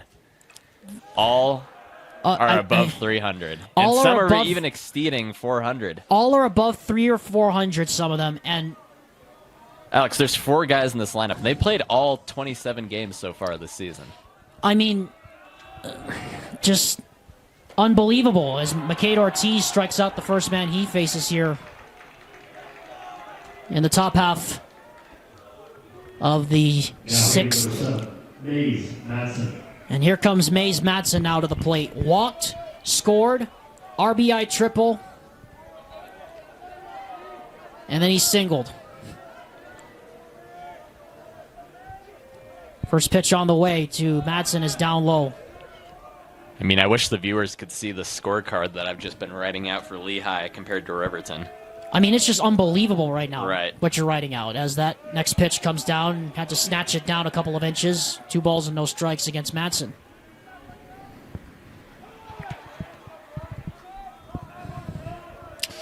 .2-0 pitch. Just missed the corner there. 3 balls and no strikes now the count on Mays Matson.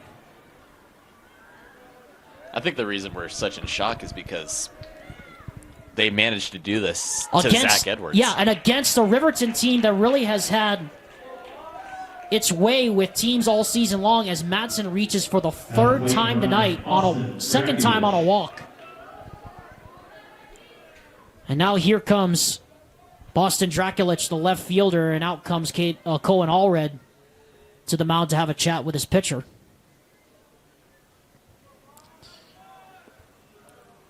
It is the top of the 6th inning with 1 out.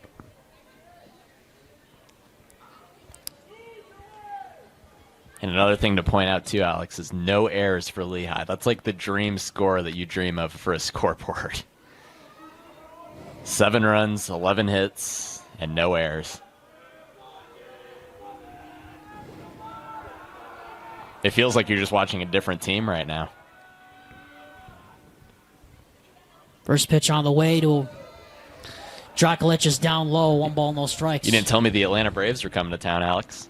I would have prepared at least a little bit better. If the Atlanta Braves had come to town, I think we would have been out of here by now. Yep, very true.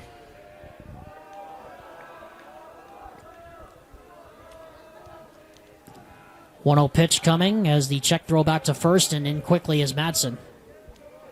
Matson already has a stolen base here tonight to add to his walk, his score, and his RBI triple earlier this evening.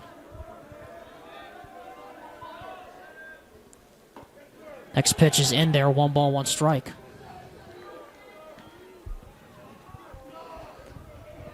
The energy is just completely sucked out. I mean, you could feel it, too. Riverton.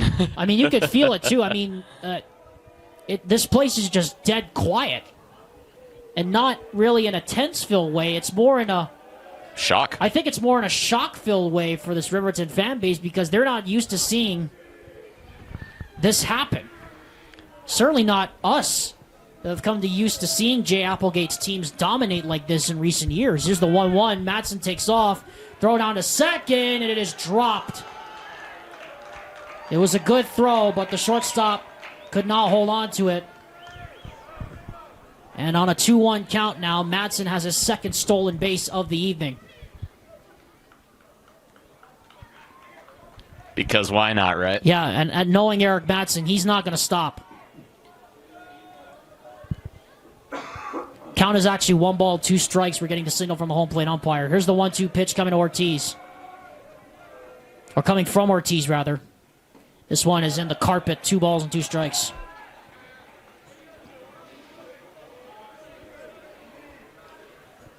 It's now 10 o'clock p.m. local time here in Provo. It's been a long day for all of us. It started about 11 o'clock this morning with the first game under a rain-filled sky, and now we're starting here, or ending here under a moonlit sky with just shock all around the ballpark as this is down low. 3 balls and 2 strikes now the count on Boston Draculich. Well, in 13 hours, we'll be calling our first game of the next series coming up. We got another 4-game set tomorrow. Yes, we do. We have another 4 games coming up tomorrow in about just under 12 or 13 hours from now, so not a lot of time to recover for us.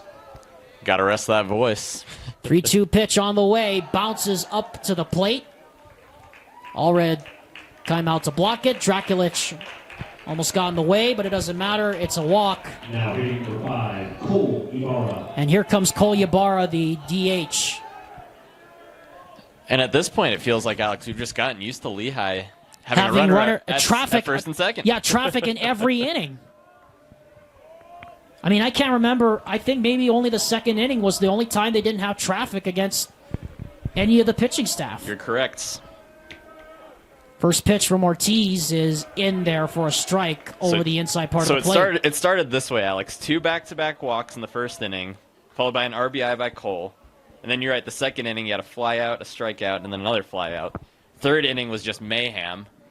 You got triple, single, double, triple, and then, line out, ground out, and then another single. Then fourth inning, you got a single, an error, base on ball, and then it kind of fell apart pretty much from there. And then in the fifth inning, single, walk. So bases are loaded again, back-to-back innings, strikeout, and then ground out. There's been traffic every inning except for the second. And that's the story of the game. Kate Ortiz drops that one in there. Beautiful off-speed pitch for a strike. 1 ball, 2 strikes. Runners on first and second with 1 out here in the top half of the 6th inning as the Riverton Silverwolves just trying to apply a tourniquet to this bleeding. It has just seemingly not stopped since the 3rd inning. 1-2 pitch, line in the air, foul over the stands and right. And so we'll do it again.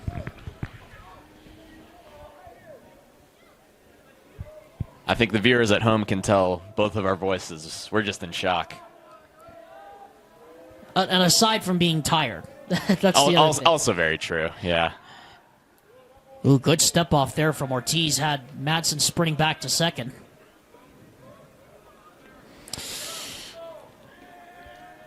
Well, same time tomorrow, knuckleheads. Am I right?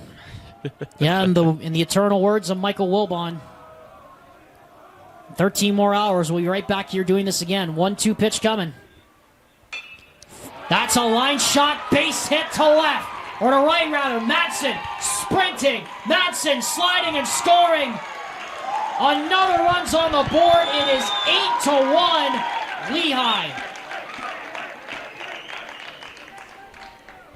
Have yourself a day, Mays Madsen. Mays Madsen has scored twice when he's walked. He scored 3 times now total in the game, and he has an RBI triple.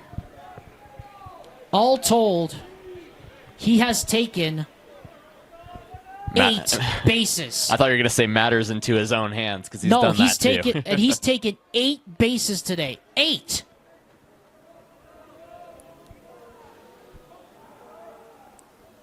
Manukin now lines this one into center. Should be plenty deep to score the run. Moody will get there, tagging at third and coming in to score on the sacrifice fly is Boston Draculich. It is 9-1 Lehi. Now hitting number 3, Cooper Williams. And here comes Cooper Williams. I almost wanted to say it's only 9-1. Does not feel like it. No, it certainly does not.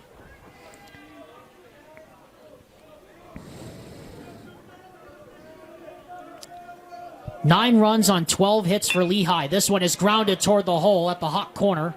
Picked up on a hop throw over to first in time. And that ends the inning. 2 more runs scored in the inning for the Lehi Pioneers. It's all Pioneers here tonight. We head to the bottom of the 6th. 9-1 Lehi. Welcome back, everyone, to the Rewind Sports Network's coverage of the UHSAA Baseball Playoffs presented by Heidemann and Associates. There's the score. 9 runs on 12 hits for the Lehi Pioneers, and they've held the Riverton Silverwolves, one of the best hitting teams and all around one of the best teams in the state, to just 3 hits and 1 run. Alexander Timlip and Ty Wilkinson is sitting here in the booth at Larry H. Miller Field. I mean, Ty, we have seen it all today.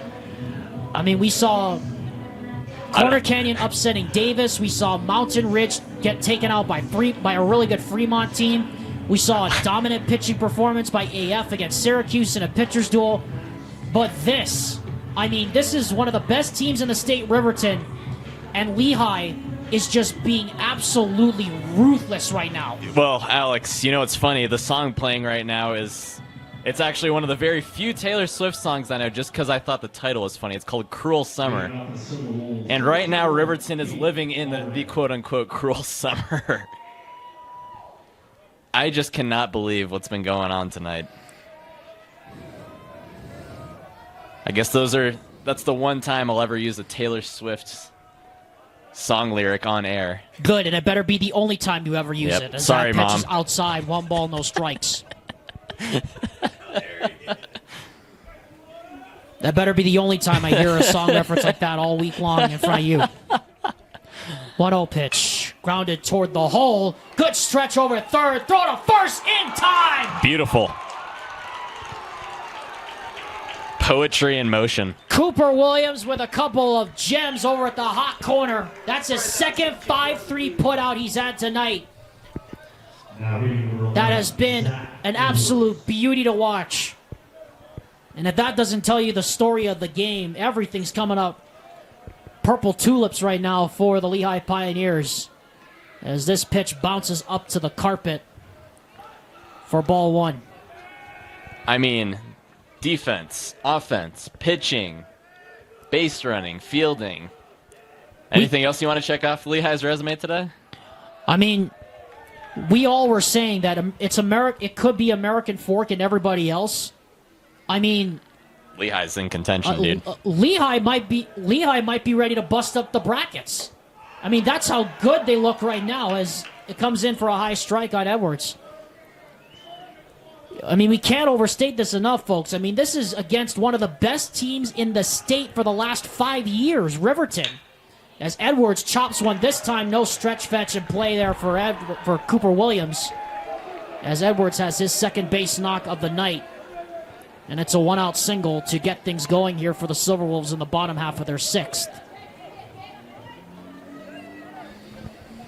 Now hitting number 9, Drake Pearsall. Well, Edwards has had a pretty good day from a hitting perspective, 2 of 3. I mean, you can only say the only thing that went wrong was the 3rd inning. That one comes high and inside there on Drake Pearsall from Hanson. 1 ball, no strikes. He's trying to go complete game. Even if you take that 3rd inning out of contention, they're still up 4-1 in this game. And that's still a pretty comfortable lead considering how well Lee has been playing. This one's off the end of the bat, but driven well out to left. Making the catch out there is the left fielder, Boston Draculich. There are quickly 2 gone now here in the inning. And Edwards will have to retreat to his post over at first. How about that for a last name, Draculich? Here comes Alex Vernon now. He's 0 for 2 today. 0 for 3 today, actually. I'd like to point out Edwards has 2 of the 4 Riverton hits tonight. He has quite literally half of what Riverton's hits are equating to. That's unreal in and of itself. That one bounces up to the plate in the dirt for ball 1. And we went through that lineup and the averages during the regular season. It just feels like we're watching a completely different team. There goes the runner. Throw down to second. Throw is there. He got it just ahead of the throw, did Zach Edwards.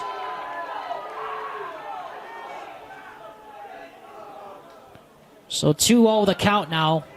Of course, the Lehi fans not happy about it, but I would remind them to check the scoreboard right now what it is here in the bottom of the 6th. I think they're rather grateful for the score they have. 2-0 pitch. Now once again bounces off the carpet. 3 balls and a strike now. You know, from the get-go, Alex, it felt like Riverton would have these early opportunities off the walks that, you know, Hansen dealt them. But, like, as the innings went on closer and closer, and then once we got to the 3rd, it felt like it was just slowly and slowly dwindling in the opportunity Riverton had. That's ball 4. As Alex Vernon draws a walk. At the plate, number 6, Dylan Zulo. Dylan Zulo now comes to the plate. We're going to have a pinch runner. And Talon Bruce now out there at first base for Alex Vernon. Running number 14, Talon Bruce. 2 out here. Excuse me, 2 out here in the bottom half of the 6th inning. Runners on first and second. First time that Riverton's had some sustained traffic against Braden Hansen. As the pitching coach comes out to communicate the changes in the lineup, which I'm sure will be coming here in the top of the 7th inning. I was going to say, we still have 2 more innings to go, don't we? Yep. Or I guess 2 more. 2 more half innings to go. Correct. That pitch by Zulo is swung on and missed. We'll be on the air tomorrow morning at the same time, 10:50, for 4 more games of the 6A baseball playoffs, the second round, and our elimination games. We'll determine the winners who will play in the semifinals, the winner's bracket, and then we'll determine who moves on to the second round of elimination games. Zulo smokes this one in the left center field gap. That's a base hit. Edwards will come around and score. They will hold the runner Bruce at second, or third rather. And an RBI single has made it 9-2 now in favor of Lehi. And that's the first hit with runners in scoring position tonight for the Riverton Silverwolves. And now there's 2 out and runners at the corners. I mean, whenever Josh, our cameraman, gets a chance, he should pan over to the Lehi dugout. Everyone is standing just super contentious. And they are locked into this playoff game, Alex. This one is lined to the right and a base hit. Run will score. Allred makes the aggressive turn. Zulo will stop at third. And finally, the Riverton Silverwolves are getting some traffic against Braden Hansen and paying it off, as it's a 9-3 game here in the bottom of the 6th. And up comes Dallin Ellison now. The recent Salt Lake Community College commit for baseball. And there's a lot on Riverton, Alex. I forgot to touch on some of those guys that are going to be playing at SLCC next year. It looks like we're going to have another pinch hitter sent out by Jay Applegate. Coleman Garn is going to take the place of Cohen Allred out there at first. There you see him there, number 13. He'll trot out now. Running number 13, Coleman Garn. 2 runs already in here in this inning for Riverton. It's about time, as Eric Batson now is going to answer with a mound visit of his own to try and set the defensive alignment here, to try and prevent this crooked number from getting any more so. The game is definitely not over yet. No, it's not. I mean, that's a big base hit that Couple of big base Cohen hits. Allred just hit through the gap in left center field. And all of a sudden, Ty, a base hit here, we could be in a 9-4. We could be in a 9-4 game. Very well could be. And especially with your designated hitter, Dallin Ellison. I mean, he's been clutch so far in the postseason. As I mentioned, 2 hits in every game during the postseason, and 2 RBIs to accompany those hits. So we are approaching 10:30 local time here in Provo as the Riverton Silverwolves trying desperately to get something going in this final part of the 6th inning.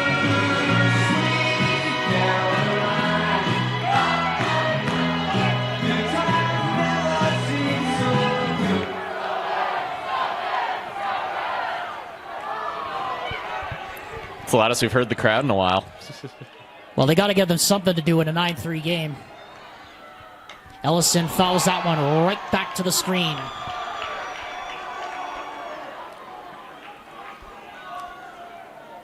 Two runs already home in this inning on 3 base hits. Both coming via an RBI single from Cohen Allred and an RBI single from Dylan Zulo to make it a 9-3 game. And now Dallin Ellison, the DH, could really put a ping into this one. That one is just below the knees, as that one had to be snatched up a few inches.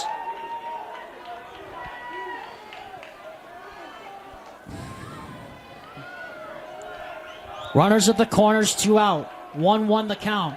9-3 our score here in the bottom of the 6th. The pitch. That one is right at the knees this time for a strike. He's getting Dallin's sweet spot low and away. And Dallin being very, very contentious on his takes. 1-2. Poked off the end of the bat to right. That ball is caught, and that will do it for this bottom half of the 6th inning. So the Riverton Silverwolves are able to get 2 runs in, but they can't get any further into this 6-run deficit. We head to the top of the 7th. Lehi up 9-3. Ready to start the final inning here tonight, as Rocky Downs, number 17, will take over on the mound for the Riverton Silverwolves, the left-hander. And it is late, Alex. And it is late, 10:20 p.m. local time here in Provo. We have been here since about 11 a.m. this morning, and it's been a long day, almost 12 hours. So Lehi leads 9-3. Riverton got 2 runs on 3 hits in the bottom of the 6th inning, but they weren't able to push across 1 or 2 more. And they will remain trailing by at least 6 runs heading into the final half of the 7th inning.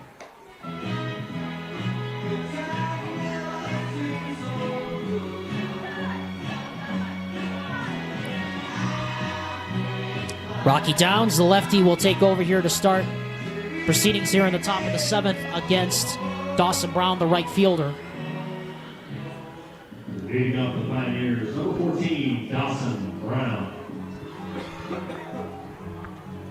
Brown been the part of that lineup that the Pioneers just have done so much damage all night long against this Riverton pitching staff. First pitch on the way from Downs is right at the knees for a strike.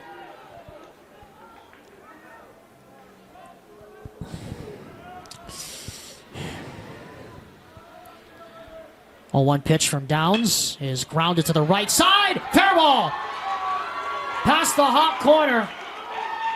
And Brown is going to slide in with a stand-up lead-off double. And the hits just keep on coming. Beautiful hit right down the third base line. As Tanner Heaps now steps in. As the 7, 8, 9 hitters doing it again here for the Lehi Pioneers. I'd like to point out, too, Tanner is the only guy who has not gotten on based off of a hit. And that's in right. The lineup. He is now the only one that hasn't gotten a base hit yet. Heaps got his first base hit of the Brown got his first base hit of the night just now, and here comes Allred out to the mound to talk with Downs. And I thought we were going to be talking about the stacked lineup of Riverton. Nope, it's Lehi. No, we didn't expect this at all. Not by any stretch of the imagination.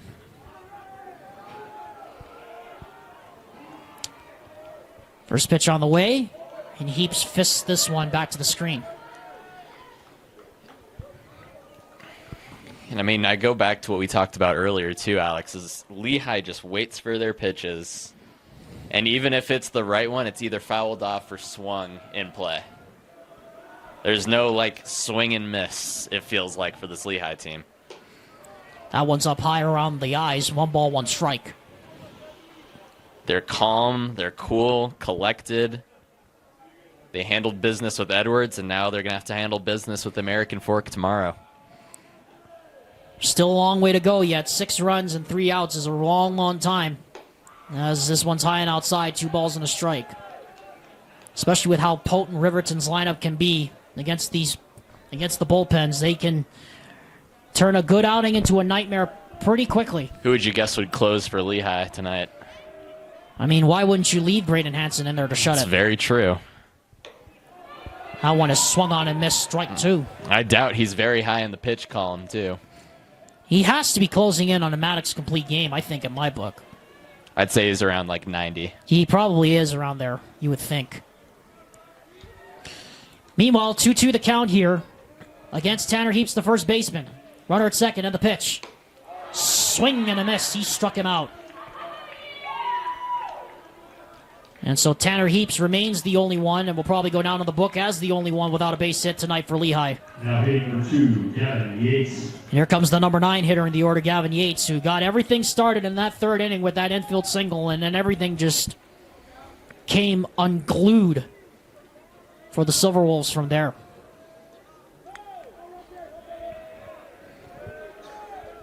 Runner on second, 1 out.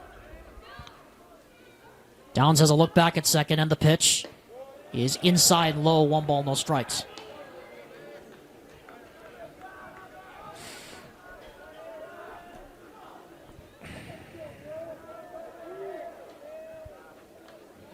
Next pitch, grounded foul up the left side. I'm trying to think, Alex, what are the theoretical positives of Riverton tonight? Would it be playing Syracuse? I think based on what you're asking me, I think at least the pride factor is still there. I mean, getting those 2 runs in the bottom of the 6th, I mean, that's a matter of pride, I think, in and of itself. Agreed. But you kind of wish they happened sooner. This is skied into right, into foul ground. Vernon has to make a quick adjustment over there, makes the catch, and there's quickly 2 down here as the runner will not tag in advance. At the plate, number 21, Ozzie Williams. So Ozzie Williams now comes up to plate here for the Lehi Pioneers, and I think, Ty, like we kept harping on it really throughout this last couple of innings here, is that Jay Applegate really at this point all he has to do is just keep his kids' heads up and tell them, hey, look, it's not the end of the world. We had an off night tonight. Now we just need to come back and do it again. Now we just need to come back and play better tomorrow. As Downs delivers this one through the hole. That's a base hit. That will score another run. An RBI single. And that should be the death knell here tonight. As the Riverton Silverwolves have given up 10 runs for the first time this season. Is that the most runs we've seen in these 4 games? Double digits? I believe that, yes, it is the most runs we've now seen. Well, the most runs we'd seen was 8 twice, but this is 9 was the most we had seen, and now it's 10. And the unfortunate thing for Riverton fans is I don't think it's done yet. Especially with Mays Matson up at the plate, who is 3 for 3. Well, this was also the game that we were going to project to be the closest. There's been absolutely 3 closer games today. Yeah, the 3 games before this were closer than this. 0-1 pitch, and time called by Madsen before the pitch was thrown. Mays Madsen, here's his numbers. He's walked twice, RBI triple, all 3 times he scored. He's 3 for 3. Madsen tries to bunt, and that goes onto the roof, so that means it's time for a late night edition of our Any Hour Services random roof ringers, as that one comes right off the tarp and down into the front row. Please turn off foul balls in their second. All right, Ty, after this pitch here by Downs, which is swung on and lined into left, base hit. 4 for 4 is Mays Madsen tonight. He's the boss. I mean, He's the boss man tonight, he Alex. is. I mean, that is unreal. 4 for 4. He is on some kind of hot streak right now. As now Boston Draculich steps up to the plate. 15 hits against Riverton. I mean, this is becoming almost we're running out of superlatives really at this point, folks, to describe what's going on. Anyway, ball one. Ty, take it away with the Any Hour Services random roof ringer. All right, well, I know your brain's probably fried after today, so I probably won't make you think too hard on this one. But why do I think you're going to make me do it anyway, for goodness sake? Let's see. So, actor Will Ferrell, love the guy, by the way. Yes, Kings fan. Played for 10 MLB teams in one day. Can you name all the teams that he played for? Oh, my word. Okay. I know one of them was the Dodgers. I heard this story somewhere. Okay. That's the one. The Dodgers, the Angels had to be two of them. That's two. Geez Louise. I mean, wasn't it the Mariners or something? Yep, you got three. Keep Okay, going. so the Dodgers, Angels, Mariners. No, Josh is trying to help me down here on this, but I'm trying to figure this out on my own. It's not the Brewers. One of them had to be Oakland. It was Oakland, yes. Okay, you so got four. Okay, so I got 4 of the 10. They all have to be West Coast teams, I would think. The Giants, that has to be. He had to play. That is San Francisco Giants. Yes, he had to be the Giants. I mean, who other teams are? You're 5 for 5. Who other teams are in California? I mean, like, I'm trying to think. All the West Coast teams and everything too. Think down south. Meanwhile, 2-2 the count with 2 outs and 2 runners on. Here's the pitch. This one is fouled off of Draculich's inside leg, and so the count remains 2 balls and 2 strikes with 2 outs. I'm going to have to go with the Diamondbacks. The Diamondbacks, yes, that was another one. You're 6 of 6. Think South California. Well, I think I might have already named all the South. Oh, well, I didn't name the Padres. Yep, the Padres are on there. 7 of 7. 7 for 7, okay. You got 3 more, and 2 of them are in the same city. Anyway, here's the 2-2 pitch. This one's up high, 3 balls and 2 strikes. So you say the 2 of them are the same city, eh? I mean, 2 of them are in the same city. I mean, I already named the 2 Los Angeles teams, which is the Angels and the Dodgers. There's more. But there's 2 more that are in the same city. Here's the 3-2. Runners go on ball 4, and that will load the bases. So the bags are full of Pioneers again. As I'm trying to wrap my head around the last 3 teams that Will Ferrell played for one day, Ty tells me 2 of them are in the same city. I already named 2 of them, which is the Dodgers and the Angels. I feel like if I give you a hint, you'll get the answer. I mean, it would have to have been 2 of the 2 Chicago teams. There you go. The Sox and the Cubs. 9 of 9. You got 1 more. Oh, man. Now I'm under pressure. Now think history. Think baseball history. Baseball history. I'll have to figure that one out. Could you go for the perfect 10 out of 10? This one is hit in the air to right.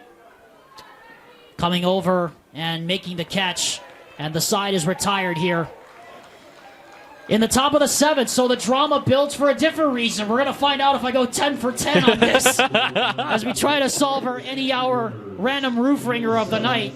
We'll be back with the bottom of the 7th inning. Lehigh leading 10-3 on the Rewind Sports Network. Ty and I will wrap up the entire day and select our choice for the Heidemann & Associates Player of the Game.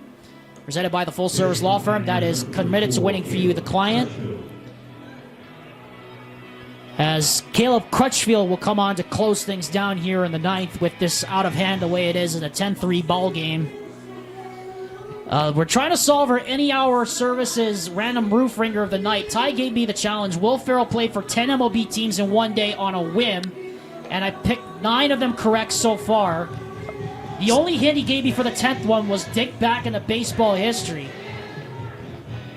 So you got White Sox, Athletics, Mariners. Yes. So we have the Chicago teams, the Chicago White Sox and the Cubs. We have the Mariners, A's. We have the Dodgers and the Angels. That's Correct. 6. And then we have the Giants and the Padres. That's 8.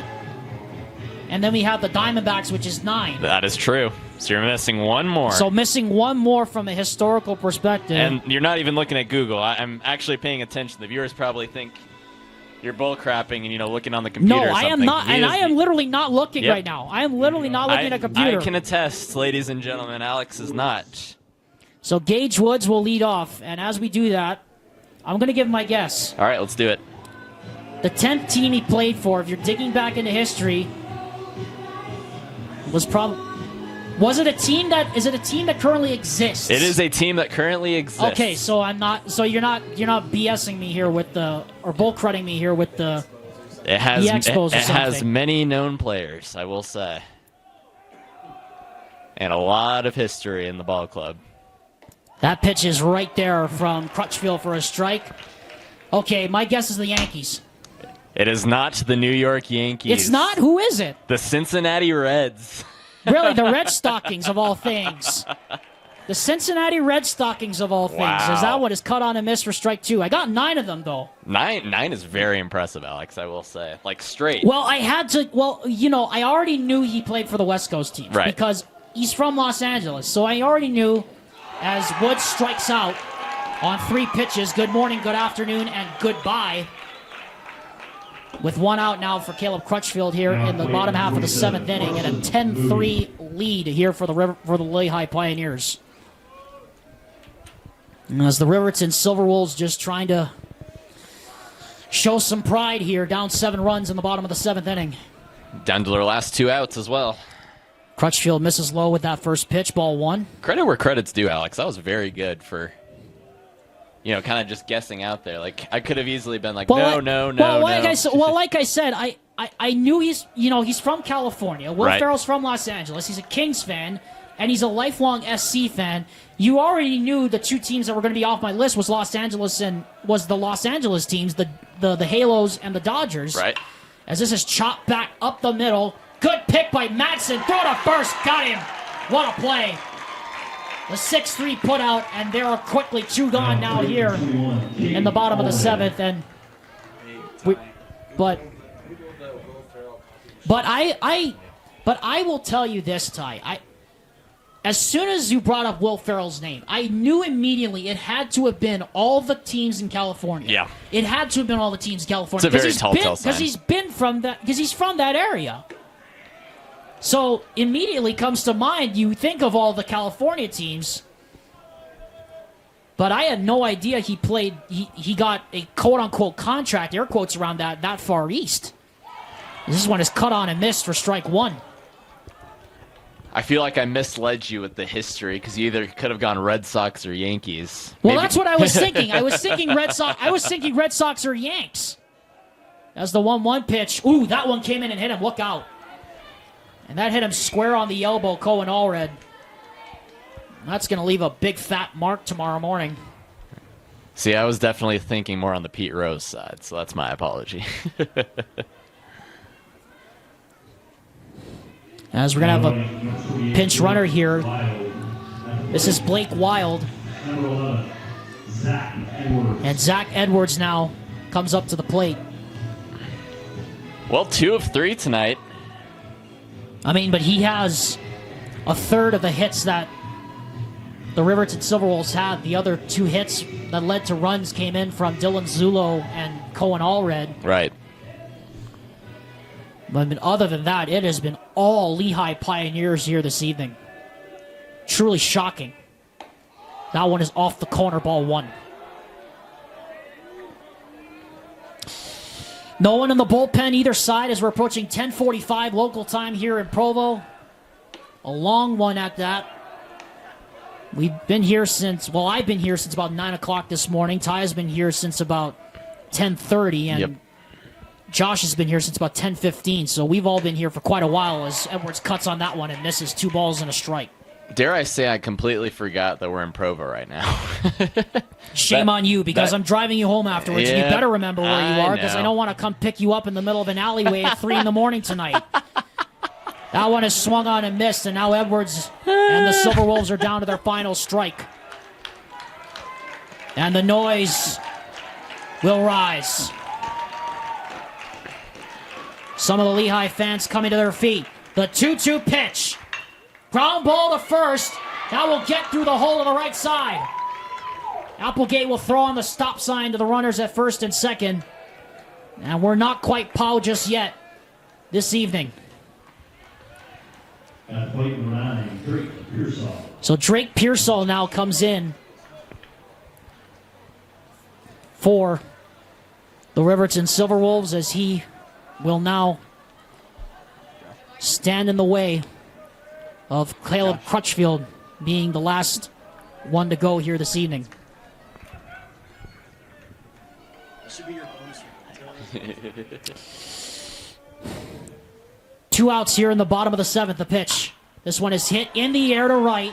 Falling fast. In the air. That's going to drop. 1 run at least will score. Edwards will stop at third rather. Pearsall comes to second with an RBI double. And the Riverton Silverwolves at least have something to build on for tomorrow with another RBI, and it makes it a 10-4 game now here. You could argue still building with Alex Vernon coming up. Yeah, but they'll need to get something pretty quick here. Crutchfield, first pitch is jammed foul over into the temporary bleachers over in right. Please return all foul balls to the nearest dugout. 4 runs, 8 hits, and an error on the ledger for Riverton. 10 runs on 15 hits for Lehi. 0-1 pitch is fouled onto the roof again. We'll see if we have enough time. We'll see if we have enough time for another random roof ringer here tonight, as that one rolled off the tarp on the other side of the field. The 0-2 pitch. Outside ball 1, so we're not quite done just yet. All right, Alex, you ready? Let's do this one quick. Before each game, all Major League Baseballs were rolled around in a special mud at a secret location in which state? I'm going to have to think about that one, as that one is up high, 2 balls and 2 strikes. I'm thinking the Toledo Mud Hens here were synonymous with their name. I'm going to say it was in Ohio. It was not in Ohio. Where was it? It was in New Jersey. Believe it or not. How in the world do you get mud in New Jersey, though? That's the thing. I don't know. It was in 1920, so they managed to find something. As meanwhile, behind the plate, we have a balk called on Crutchfield. So it makes it a 10-5 game. That's the first balk we've had all day long, and it's called against Caleb Crutchfield. So 2 runs have come across to score now in this inning. 2-2 pitch on the way. This one is high and outside, 3-2, so the count goes full here on Alex Vernon.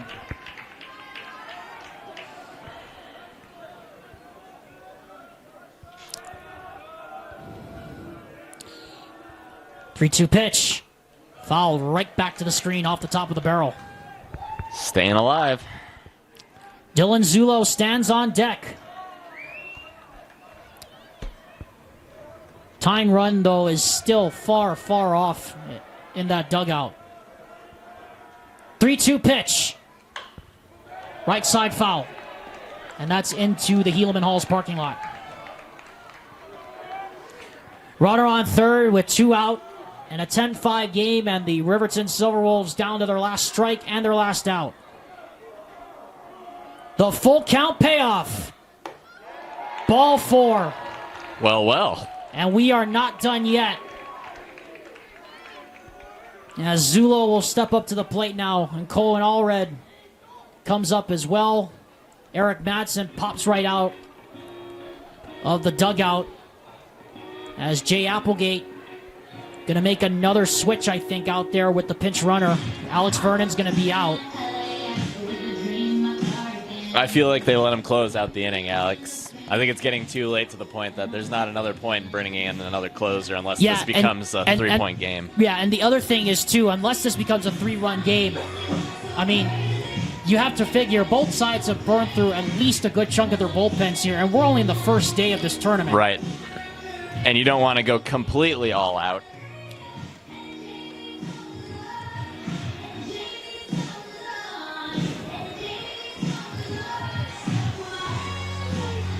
So, a pinch runner comes out now. That's Joby Brady, number 26. Over at first, so Dylan Zulo now with a chance to... At plate number 6, Dylan Zulo. With a chance to maybe cut the lead.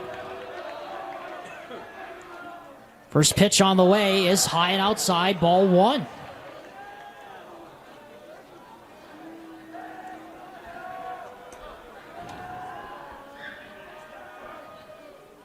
That one is cut on a miss, strike 1.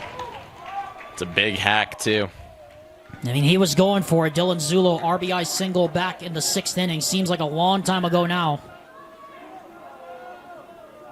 1-1 pitch. Tip back to the screen, and once again, the Riverton Silverwolves are down to their final strike. Can Caleb Crutchfield finally put down those Silverwolves in the 7th and get his team into the next round? Yes!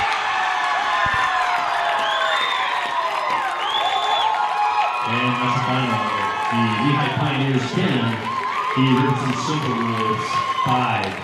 Lehi will play tomorrow night, 7 p.m. They will play the American Fork Cavemen. And in a day that has seen the unexpected, we have just seen the most unexpected. The Lehi Pioneers take down the Riverton Silverwolves, relegating them to the losers bracket. Ty and I will be back to wrap everything up from an action-packed day 1 on the Rewind Sports Network on KSLSports.com.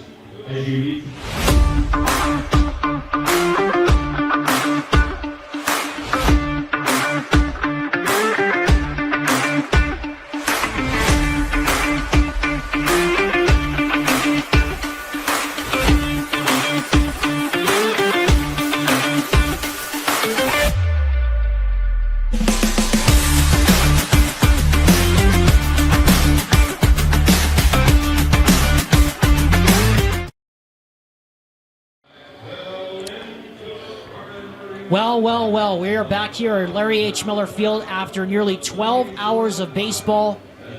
Alexander Timolip and Ty Wilkinson wrapping it all up for you. The final score in this, our final game of the day, Lehi 10, Riverton 5. Ty, first of all, before we get to anything, it's time to name our Heinemann Associates player of the game. We know exactly who's getting it tonight.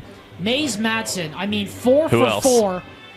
Walked 2 times, RBI triple, a single, and an RBI double. He had himself a game. He took 13 total bases tonight.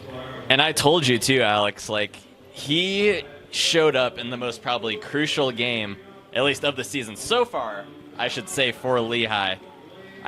Again, he bats .422. I guarantee you that's going up at the end of tonight. And that's what it takes to be a leader. He leads his team in hits, leads his team in walks. And what else could you ask for out of a guy who basically takes a game into his own hands like Mays Madsen did tonight?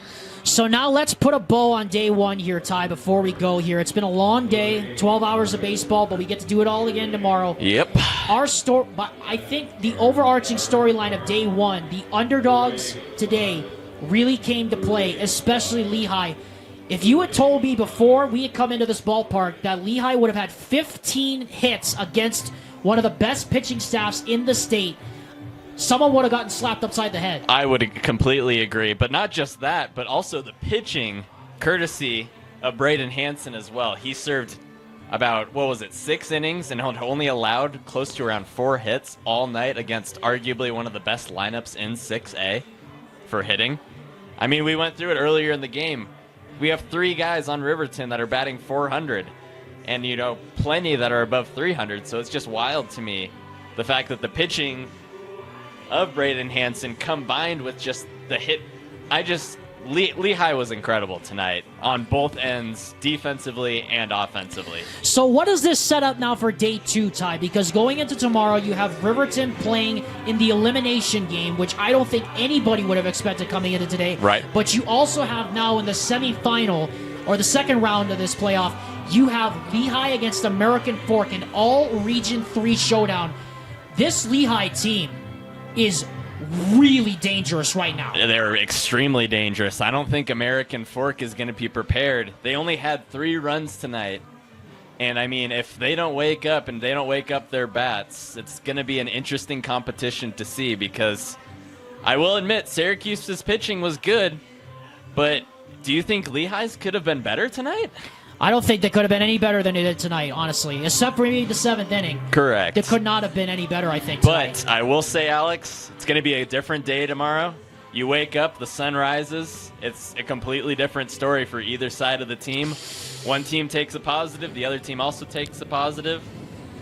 And it's just going to be a pitching battle, I would say, between Lehi and American Fork, because you know the boys are going to bring the rakes, and they're going to bring them hard, too. So, Ty, before we sign off, we want to thank, of course, Josh Dodge for filling in tonight for Wilson Gustafson. Wilson will be here tomorrow. Huge thanks to Josh. Yes, huge thanks to Josh. But we would be very, very remiss if we did not once again remember our friend Dusty Litster, who's probably watching from the hospital tonight. We know he's going through a lot right now. And, you know, Ty, we wouldn't be here without him. We know he would have wanted to be here today, but we are so honored to be in his seat, and we are so honored we get to do this for the rest of this week. And I honestly can't wait for the rest of this. And, Dusty, all I'm going to say is we love you, man. We really do. And we miss you. We've been wearing the wristbands all day long, to and through, and we'll do it the same thing tomorrow and the next day.